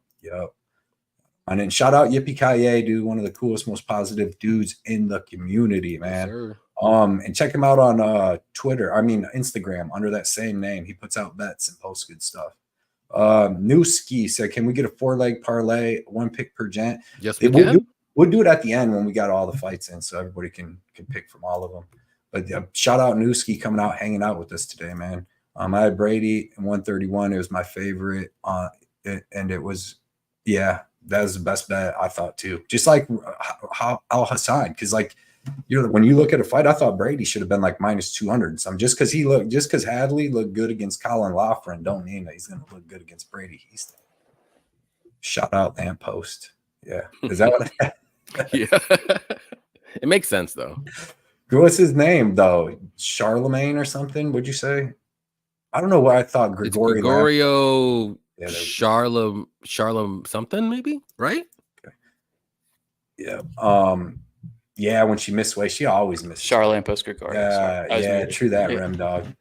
Don't put no bad juju on I thought she better not Gregorio pull was out. his first name. No. It sounds like it would be. He's tough. You gotta get the cardio and the grappling up. What's up, fellas? Hadley inside the distance all day. What's up, Ricky? MMA Ricky. What up, MMA Ricky? Everybody check out MMA Ricky on Twitter, man. He's putting out excellent bets on all the different everything. PFL, LFA, all that stuff. He was killing Dana White Contender Series. So check out MMA Ricky on Twitter. Like I said, it's well worth it. Dan Olivier, and that's my dude too. What's up, man? Dan, appreciate you coming out, hanging out with us. And yeah, I'm pretty sure, like I said, Hadley's still good to go on there because they had a Jocelyn Edwards yesterday with a question mark by her because like she missed weight, and I think they were waiting to see if the fight was going to get. She's good though. Men's flyweight, Mudaerji versus Charles Johnson. Maestro, you can start this one. Yeah. This is one of the more excited fights I'm more excited for. I mean, Charles Johnson's streaking right now. Is it going to be looking for 4 wins in 2024? So pretty impressive for him. We got Mudaerji coming back after a long layoff, after 2 submission losses to Tim Elliott and the war that was Matt Schnell, one of my favorite fights of all time. I'm not crazy about Charles Johnson at minus 260 whatsoever. Like, I think if this fight stays striking, like on the feet, Mudaerji is a solid striker. Like, he's got the length to keep Charles Johnson, like he can't be going crazy. He's not going to have the reach advantage. Mudaerji's powerful. He's only lost by submission. So if Charles Johnson looks like minus 260 favorite here, he's wrestling and he's looking for submissions. I just don't know that he's going to do that. Like, I've seen on Twitter, I've seen on stuff that he's like, oh, I'm not wrestling. I'm not striking. I'm going to be doing what I like to do, and that's strike. And that concerns me, especially when Charles Johnson has a tendency to, lose the first round. So it's concerning for me. And I've backed Charles Johnson as an underdog multiple times. That's where I like to back him, not as a minus 260 favorite. And that's crazy. He's at minus 260 in what should be a striking fight against a guy that's his size, and is a southpaw. But everything I just said could be for naught because he could wrestle and look like a massive favorite. So I'm not putting Johnson in any parlays because this could easily be a close 29-28 decision. But yeah, I mean, maybe a little bit on Sue early KO because Johnson's been dropped and Sue hits hard. But yeah, that's my take on it. I'm going a little contrarian with this one because everything's been going right for Charles Johnson for the past 4 fights. And he's like, I'm 1 win away from serious contenders. And he is. So you never know. He might be looking past Mudaerji. And this is not the dude to look past in terms of, the power on the feet and the length. Right. Steve, how you see it going down? I think that was a pretty good breakdown, actually. I'm trusting Johnson to get that wrestling going in this one, I think. He's shown a good bit in his past, but if he does stand up on the feet, he might be in trouble with Mudaerji. Like you said, he's dropping down to 125 in this one for the first time. He's got the length and the power to cause problems. If Johnson does keep it on the feet and doesn't decide to take it to the ground, I think we might see some issues for Johnson there. But assuming he goes for the takedowns, I think he'll get them. And as you mentioned, Mudaerji has trouble with the grappling. He's been sub 6 times. So I think Johnson will be able to get him down if he chooses to, keep him there, and it'll pretty much be his fight from there, assuming he can get it there.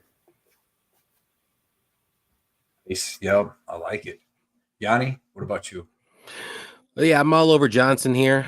I don't know. I mean, Mudaerji is not bad by any means, but it just seems like once he gets clipped, he's going to get club and sub, something along those lines. He gets hit a lot. He does have power, shows damage a lot. He does not have a ground game whatsoever. And Charles Johnson's a good enough fighter where he can wrestle, he can grapple, he does strike more often than not. We've only seen striking in the UFC basically, But if he does want to throw in a takedown, I think he can definitely take a crazy amount of advantage in that spot when he gets his fight to the mat. So love Charles Johnson in this spot. It could go to decision. Charles Johnson's super durable. He's never been finished in his career. I don't think he gets finished here in this spot either. And I think that's really Mudaerji's path to victory is getting a knockout. And I don't think it's going to happen. So give me Johnson the win here. I'm pretty confident in this one. Whether he gets a sub, whether he gets a KO, whether he gets a decision, I think he can do either one of them, whatever he wants to do. Just don't be stupid. That's it. Yeah. I'm all in on energy this weekend, man. This dude is gonna beat up Mudaerji. Like Mudaerji has good striking. He's a tall, long dude, and but he slows down a little bit after the first round because he throws heat with everything he does. Like, and he has no grappling whatsoever. Like to me, Azat Maxim is way better than Mudaerji because he's got wrestling, he's got freaking striking. He hurt Charles Johnson like 3 times. Johnson took him down a couple times in that fight, and if he can take down Azat Maxim, he's definitely going to be able to take down Mudaerji.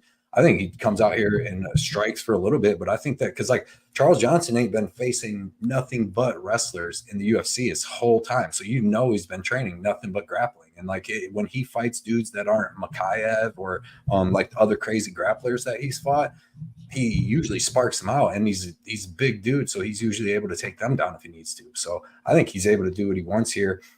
Obviously, that durability like helps me pick him a lot because he's never been finished. He's been hurt, but he's never been finished. And Mudaerji, like when shit gets tough, he finds a way out. That's the 6 submissions. You know what I mean? You find a way out when it ain't going your way, and he's going to do it again.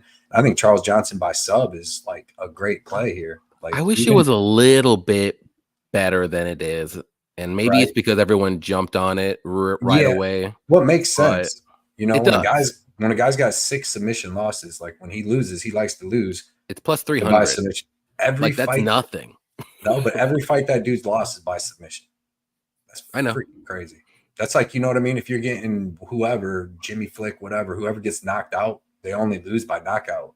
They got 7 losses, 7 knockout. Like the odds that they're going to get that if they lose, it's going by knockout is pretty damn high. That it is pretty crazy that Johnson by knockout is plus 650. When I would rather take that than the sub at plus 300. Mudaerji was all but out against Matt Schnell, and Matt Schnell decided to throw in a triangle because he fell out of mount. I don't think Matt Schnell remembers what even happened in that fight. Yeah, it was just all like in the what do you call it? Like motions. Like it's like, yep, triangle, got it, we're good. What happened? I don't even remember. Yeah, I didn't bet none of the PFL, but I like Cyborg to win today. I do, even though I'm rooting for. I picked her. Checo. I've done nothing but watch Cyborg beat girls down for like 22 years, like literally all the way back. Strike Force everywhere. It's just her literally just beating chicks down. And I know Pacheco's tough, but outside of the Nunes, where she just Nunes is a beast too. Like who was the girl who beat Pacheco on the Ultimate Fighter and stuff like that? Like Pacheco fought in the UFC and got that ass whooped by like ordinary chicks. Oh. She just looked good because she's fighting low-level girls, and then she's fighting Kayla Harrison all the time. But you just got to grapple with Kayla Harrison. We haven't seen her really strike with somebody like Cyborg. I don't mind it. CJ KO round 2, round 3, possibility. But like I said, there's people on the ground, like they get on the ground and someone's pounding on them, and they'll rather just lean over and let the ref stop it, or they want to give up their back and like get choked. Like they'd rather give up the choke, and that seems like what that dude likes to do. Where are the women? Not just a bunch of good-looking dudes, Moise. Just a bunch of dudes here, Moise. Bro party, man. Appreciate you coming out. Not a Diddy party, bro party, man. The best is CJ round 2, 3. Yeah, I like that. Derek said I had a big Johnson because my confidence in Sue went limp. Chase on. Oh yeah, that's who finished her on the Contenders or Ultimate Fighter. Macy Chason. Macy's a beast. Cyborg would not. She wouldn't even have lost to Nunes if she didn't just go bananas in that fight. But shout out Remdog. I like Remdog when me and him's getting along. He's not calling me butt buddies and stuff. What? Men's flyweight. Mateus Nicola versus Alabayev. Yanni, you can start this one. Yeah, this is going to be a fun fight. It probably could end up being very close, but Nicolao's very good striker, very good technical striker. He's more so like a counter striker, though, very low volume. He does like to be on his back foot for some weird reason, but he does have good grappling, good takedown defense. We've seen him get knocked out the last couple of times, and they were both pretty bad knockouts.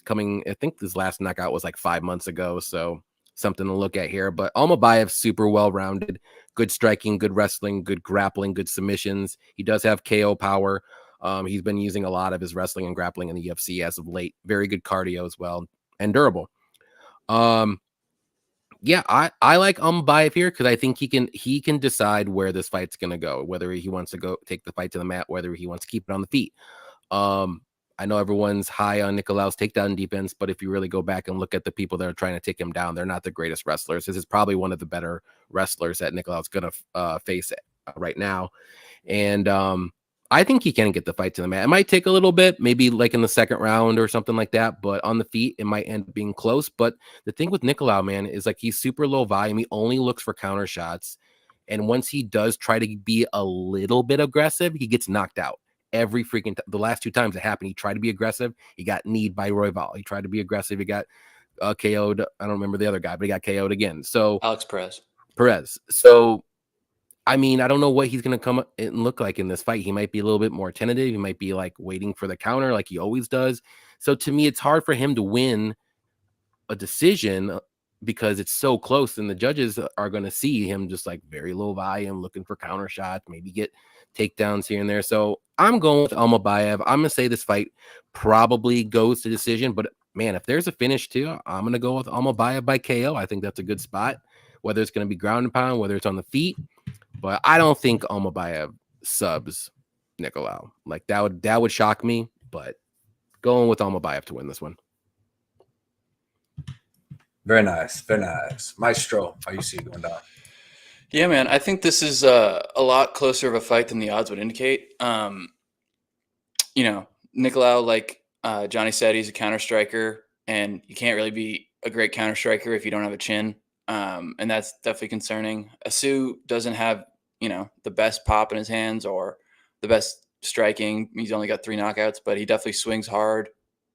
Swings wild. Sorry. I mean, these Kazakhs, they'll just fucking swing and go for it and then look for their takedowns, and they're really good at it. But, Nicola has a over 90% takedown defense. He's a Brazilian, he's a BJJ black belt. I don't know, a little brain fart there, but, yeah, I think Nicola at plus 200, plus 185 isn't a bad look. I think this fight can be really close on the feet. And if he keeps it on the feet with his takedown defense, could possibly threaten some subs when Asu's going in. For those takedowns, Nicola was a decent-sized favorite against Royval and Perez, and now he's a massive underdog at plus 200. Granted, though, his only real the only way I really see him winning this fight is by a close decision, and I'll take a little bet on plus 200 on that. Nicola has faced a much better competition, and Asu is a smaller favorite against Ode Osborne than he is against Nicola.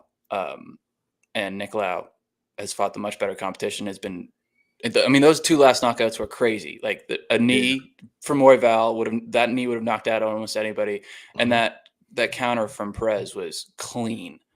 Is his chin totally shot? I don't think so. Is his chin great? No, I think it's somewhere in the middle there. So I'm got to pick an underdog. I'll go with Nicola. So got to try and be contrarian. We've been picking fights. Too many people the same. I don't hate it. Yeah. I like Nicola. I just wish he was just a little bit more volume. Yeah. So he makes fights so close if it goes to decision. Oh, for sure. Most time, if you can get a top 10 guy for plus 200, they're gonna fight for your money. They're well skilled. He was 1 fight away or 2 fights away. If he won that Royval fight, he's 1 fight away from a title shot. His chin is a little dusty though, because I think he's been finished in all 4 of his losses. Would not be betting him as a favorite. Yeah, but plus 200, it's worth a little sprinkle in my opinion. And it's like you said too. It's not like he just went out and got dominated 2 fights straight. He just got caught. So, Steve, how you see it going down, bro? Man, I absolutely love Maestro's breakdown on that one. Johnny's too. I think it's going to be a close fight. think Azu's looked really good in the UFC so far. He's 3-0. He hadn't faced the highest level of competition, but against who they sent out there against him, he's looked really good. But at the end of the day, man, Nicola, man, he's been in there with some really good people, some dogs, some of the best people in the division. And like it's been mentioned, his chin's not that great. He has been stopped in all 4 of his losses by KO. But I don't think Alabayev has the power to put him out clean on the feet like that. I mean, without some luck involved there.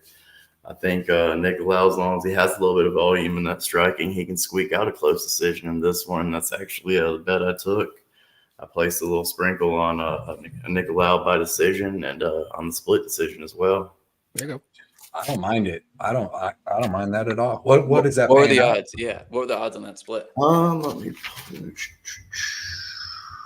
I don't want to tell you all the wrong numbers here. Nicola by decision, I got plus 300, and the split decision was plus 700.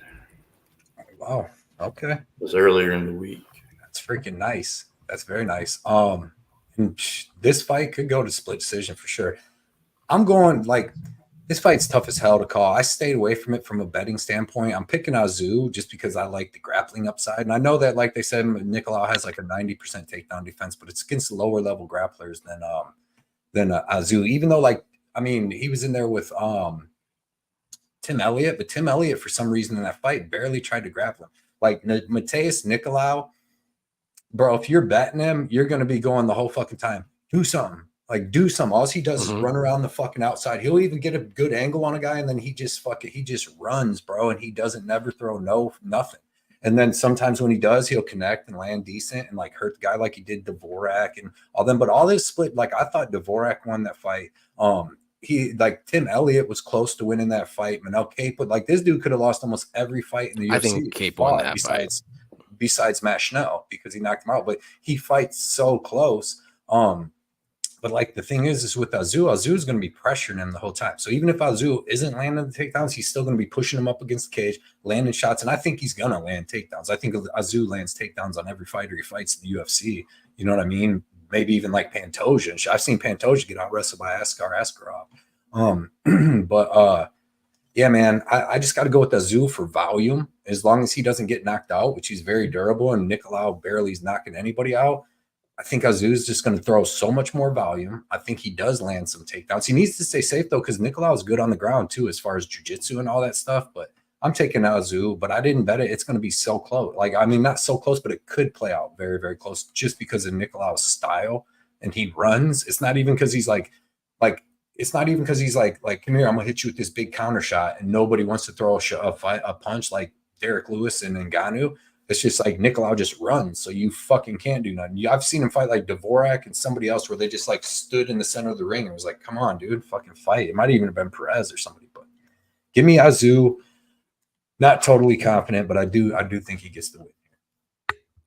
Next fight is in the. I was just going to say, for what it's worth, Azu landed a combined 15 takedowns in his last 2 fights. But Mateus Nicolau does have a higher strikes landed per minute than Azu. By over 1. Well, when you're grappling that much. Yeah, I'm just sharing stats. No, I get it. Dude, I don't hate any Nicolau bets. Like, I don't. No, I don't. He's solid. Like, when Azu plus money Nicolau bet is like I just anything have as a favorite. Yeah, me too. But even when Azu was like, when he went down to like minus 170 during the week, and I hadn't put my bets in, if he would have went to like 160, I was betting. But like then it just went back up. But yeah, him. You know, I don't know. It's just it's a big favorite. Yeah, he dropped for a bit, and then he just kept going back up. Now he's back up to 220. Yeah, that just means someone put a decent amount on. Well, obviously, that means Nicolau. someone put money on Nicolau. Yeah, big fat, like a big give me Azu. Azu. That's true. I'm with you on that though. I don't hate Nicolau, just his face and his girlfriend when she screams when he gets knocked out. What's her name? She's been getting knocked out too. Shit. The Argentinian girl? No, I think no, she's Brazilian. Yeah. Angel Hill just submitted her. Yeah, and then Ribas knocked her out before that. Luana, yeah. Carolina. Pinheiro. No, fuck Pinheiro. Luana. Santos, Pinheiro, Carolina. They're all this. It's so similar. All the names. You know, they're not similar to Santos though. None of them are going to be similar to Santos' shake. Men's bantamweight. Rob Font, Kyler Phillips, odd smoker. Who do you see in this one? Man, it should be one of the better fights of the night. I think this one could be a lot of fun. Font's 20-8, 13 stops, good bit of experience, and very durable. Only been stopped in one of his 8 losses. He's 10-7 in the UFC, but he's getting up there in age now. He's 37.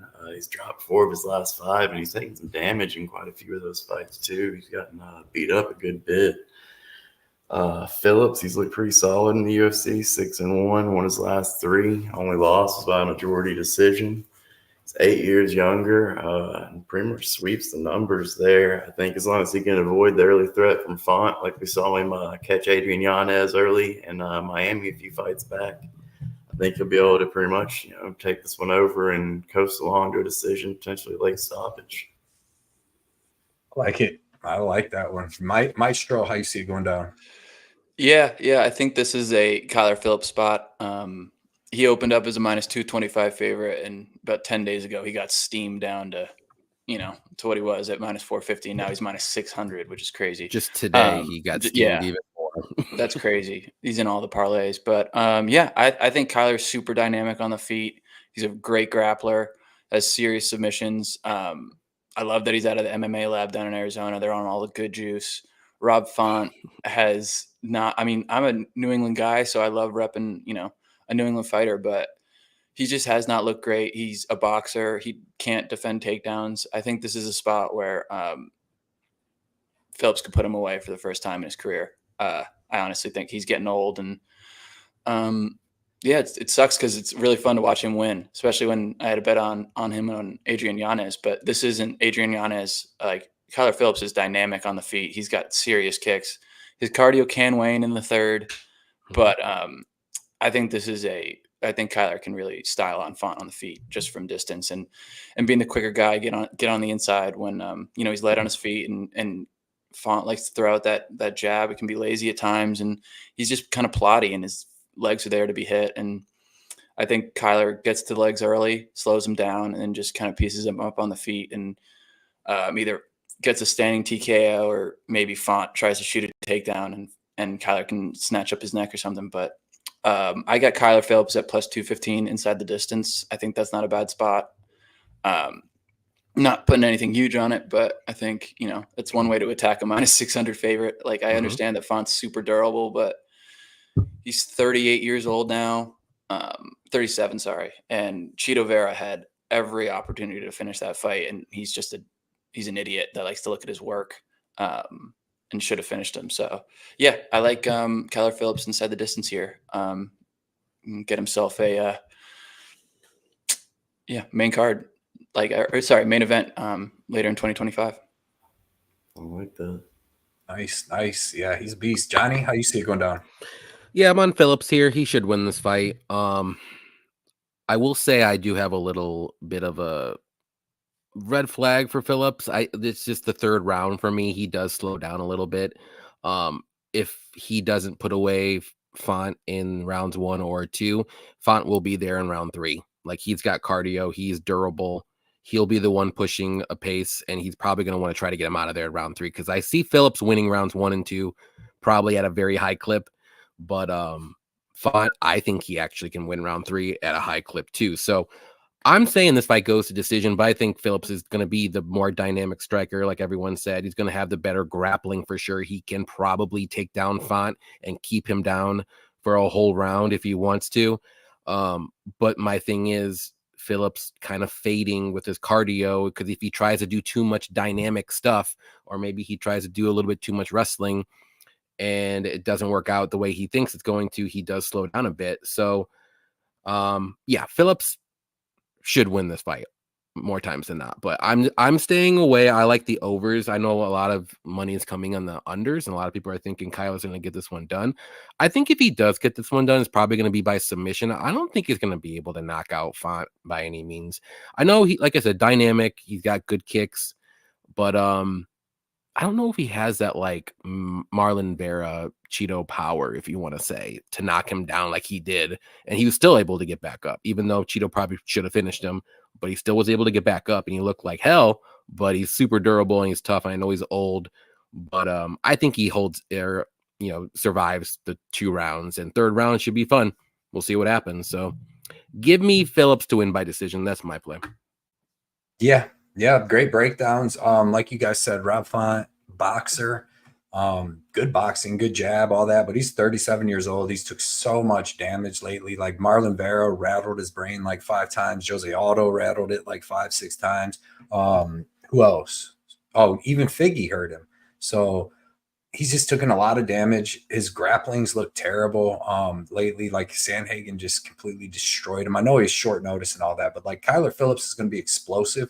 And I think it could be where like Font lands a bunch of his shots like he does, but he doesn't really have power unless it's against Yanez. And then Phillips hits him and rocks him and can win the rounds. But also Phillips is going to be able to mix in grappling because he's got really good takedowns and really good jiu-jitsu. So this is, a 29-year-old dude about to overtake the 37-year-old dude's spot. And I'm happy to see Kyler Phillips fight and like what the future holds for him. I thought his cardio looked a little better against Pedro Munoz last fight.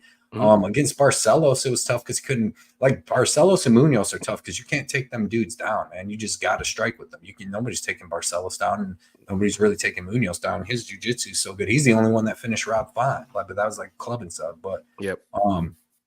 Yeah, give me Kyler Phillips. I'm gonna say by decision too, by just mixing in that grappling and stuff. But he could find a finish, some spectacular, especially in the first round. He hurt Pedro Munoz bad with like a 6-shot combination in that first round. And maybe that's the kind of thing that puts Rob Font out because Pedro Munoz to me is more durable than Font. When they fought, he hurt Font. So, but yeah, give me Phillips, and I like it a lot. I mean, I'm just going back to Phillips's last like KO. It was from 2020 against Cameron Else, or right? Cameron, what's his name? Elsie, yeah. So, and that was like. I don't even remember. Was that like did he like drop him? Because it was like, wasn't he like finishing on the mat? On the ground. Yeah. Okay. Yeah. So I don't know. Like I think that's the way he gets a finish. If he gets Font to the mat and there's a finish that way, I don't think there's going to be a finish on the feet. Right. Yeah, definitely possibility. Man, this is going to be a good fight. Dude. If Kyler Phillips hit that combination on Rob Font that he did, Pedro Munoz, Rob Font would be still unconscious. Yeah, that was crazy. He pieced up Pedro Munoz, and I had a plus 3.5 bet on Pedro Munoz at plus knees money. and everything. Knees and everything. Hit him with a combo, one of them matrix combos, man. And Munoz is the best plus 3.5 spread bet ever. Like it didn't. One of those guys hit. Where it's all day. He lost it didn't. 3 rounds in that one. No, he dropped all 3. Yeah. Wasn't even close. Yeah. Kyler, that was his best performance. He usually is. Yeah. And that's what I'm saying. Even his cardio looked up to par in the Munoz fight in the 3rd round. But Munoz on the push crazy pace. Main event time, man. I can't wait to hear what you guys got on this. We got Michel Pereira versus Anthony Fluffy Hernandez. And I'm going to let Yanni K start this. And be right back. Yeah. So this is going to be a fun fight. I think we all know how each fighter wins this fight. We got a striker versus grappler.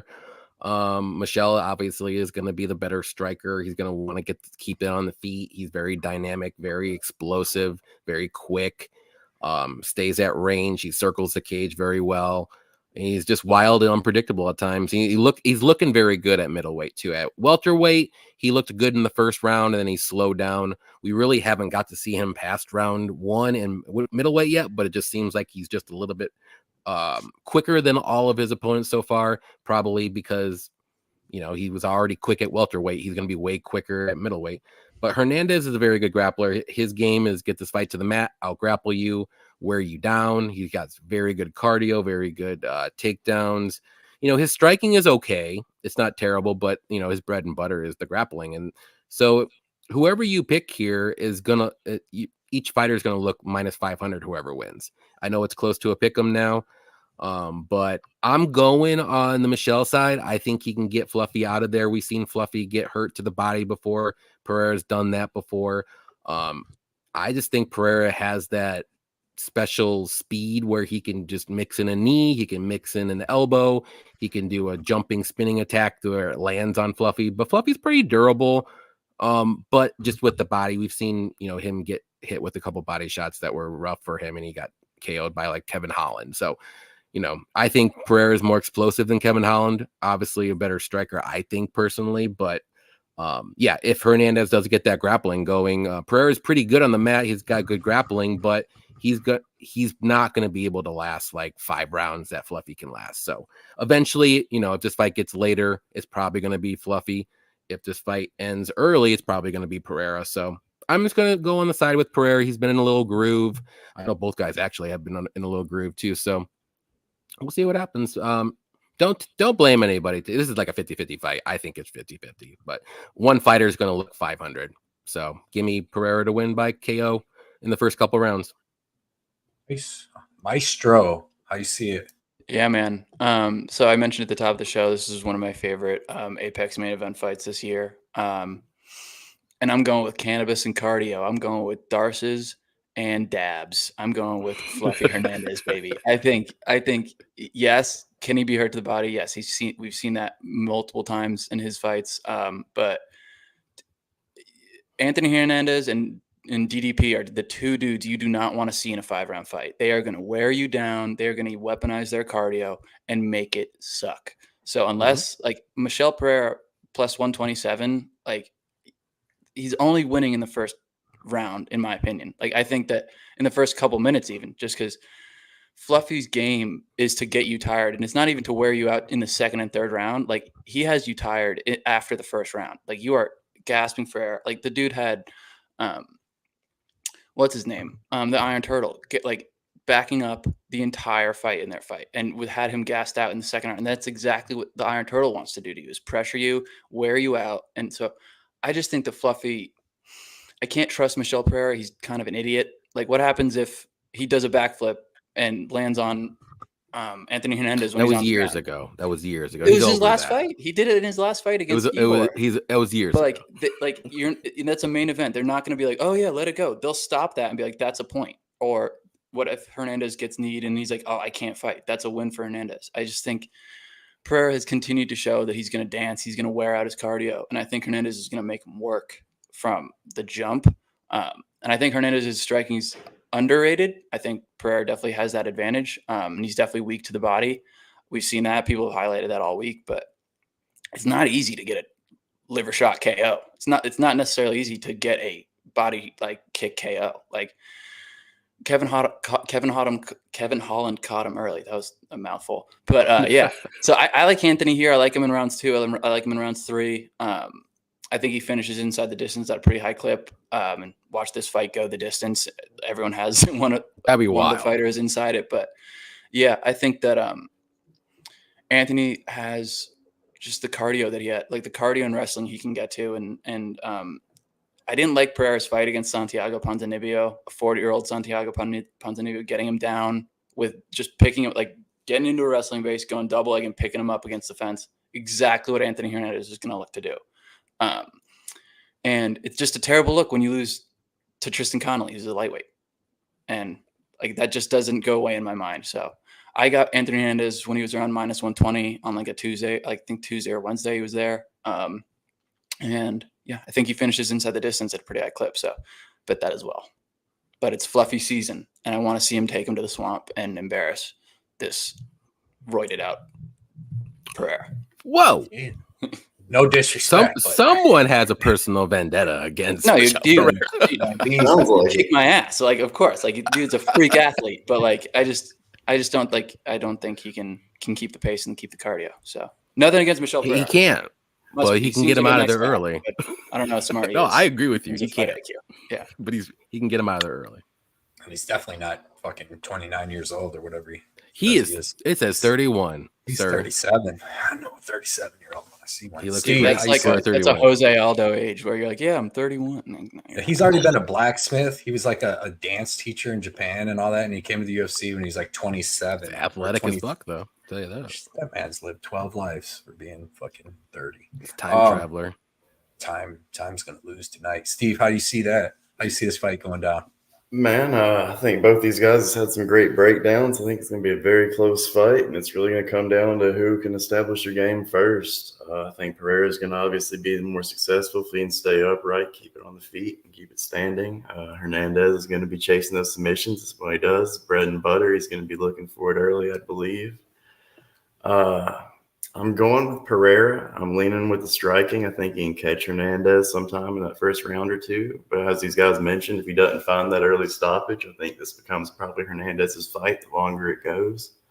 I think he'll be live for a submission down the stretch. If Pereira doesn't gas out, he might win it by decision. But I think Pereira can get it done early. And I love that Maestro mentioned the point deductions. That's actually one of my favorite sprinkles of the week. I'm playing that at plus 2,000 for a little bit.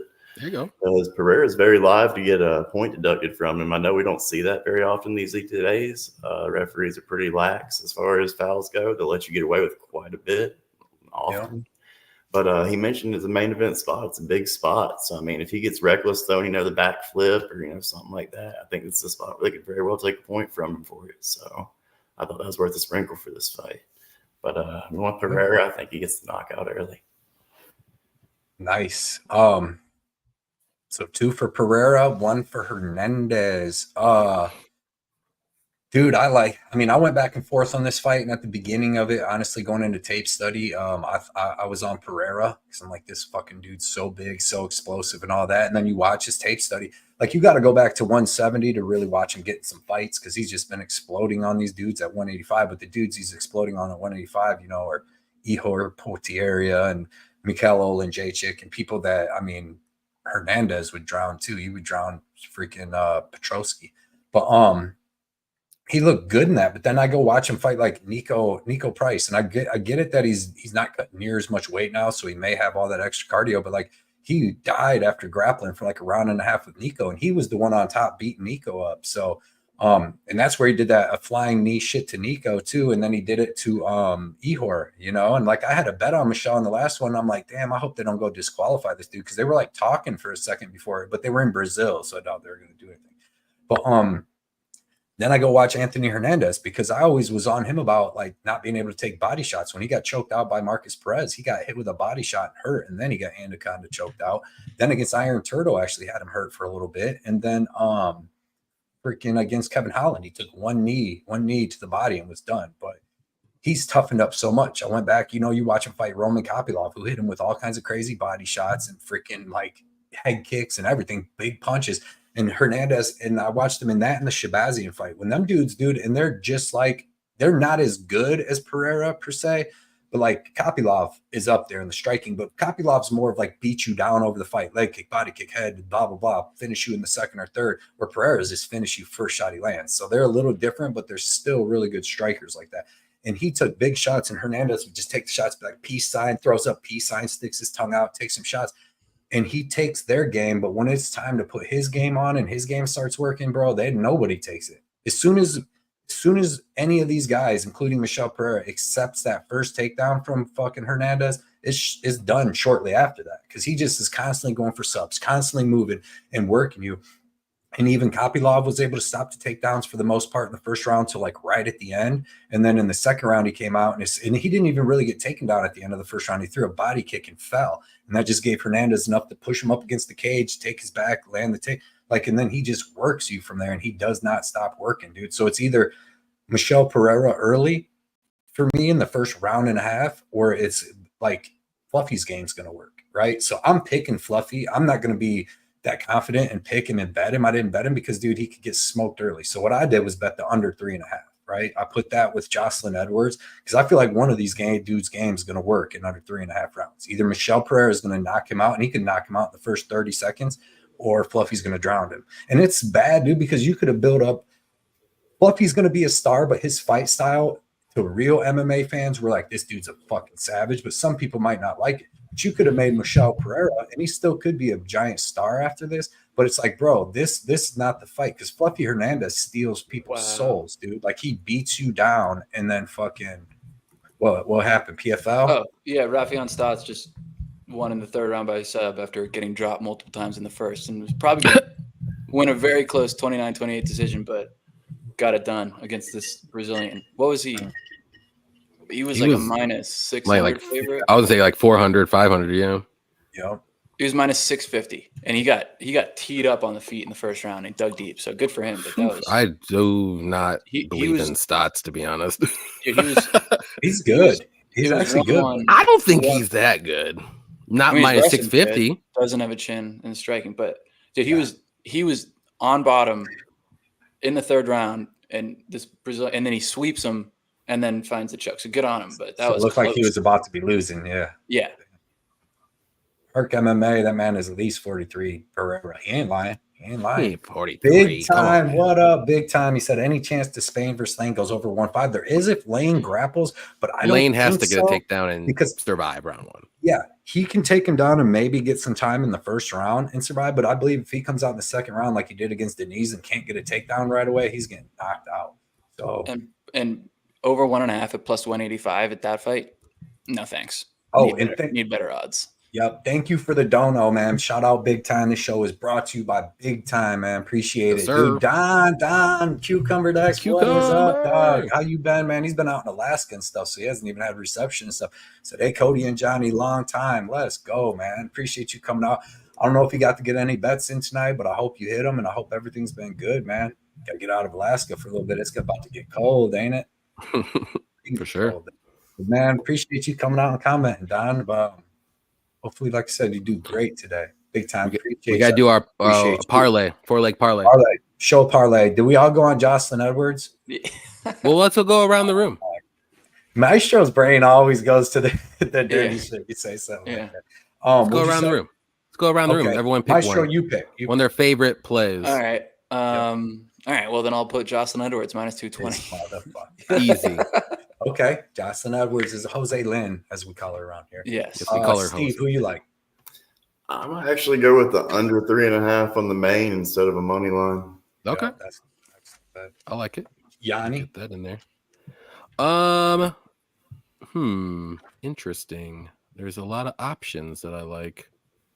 Let's go. We got to go Charles Johnson. I'm going Charles Johnson. I'm weirdly confident. So You guys gonna do me like I know it's against Maestro, good. but It's all good. I think I'm just playing the odds on that one. I think it's pretty much a gimme. It's a layup. Yeah, you guys took all the good ones, I huh? like it. Me out here.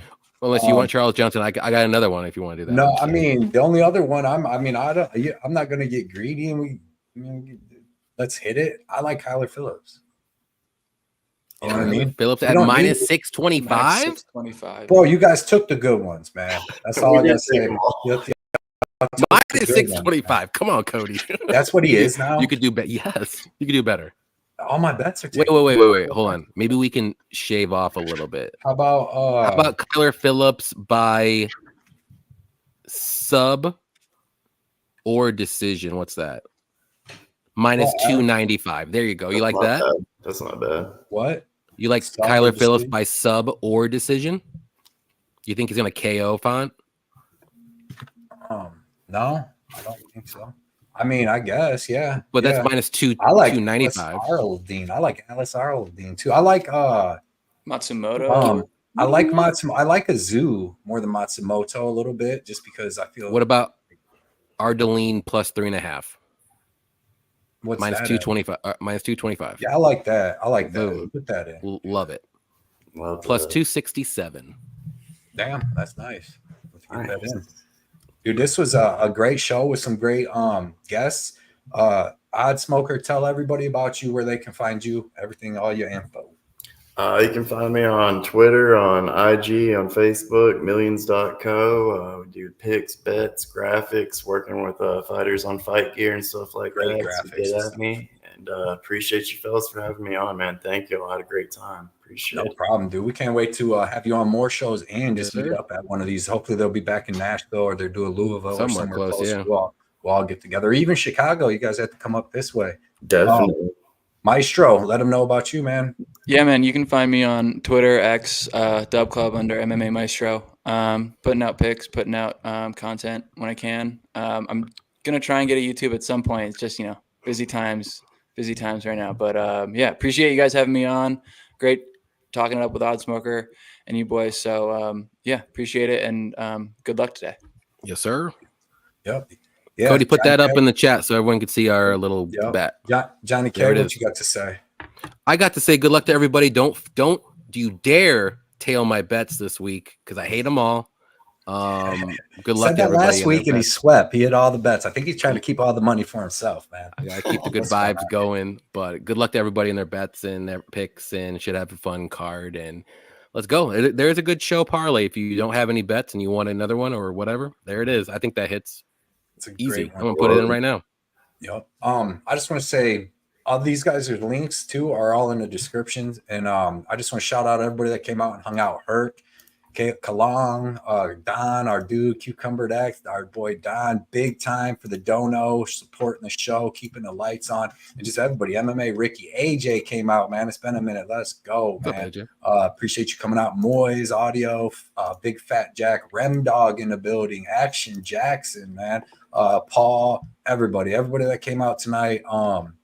Probably missing some names. Dano, Turpa, Newski, Ricky. Justin, MMA Ricky. Yep, Cody Dank was out here, dude. We had some Justin Villegas. So appreciate everybody coming out. We'll be back live on Wednesday night to break down UFC 308, which is going to be a great card. And then there'll be a watch along on Saturday. It's gonna be a super early show, so we are not gonna be doing a live show. It'll be a Yeah. watch along. For sure, it's in Abu Dhabi or whatever, right? So, Yeah, it starts at 9. Well, 9 my time. sheesh. All right. Well, it was a great show. Appreciate all our guests coming out. Like I said, links are in the description of this, and we will see you guys on Wednesday. See you guys.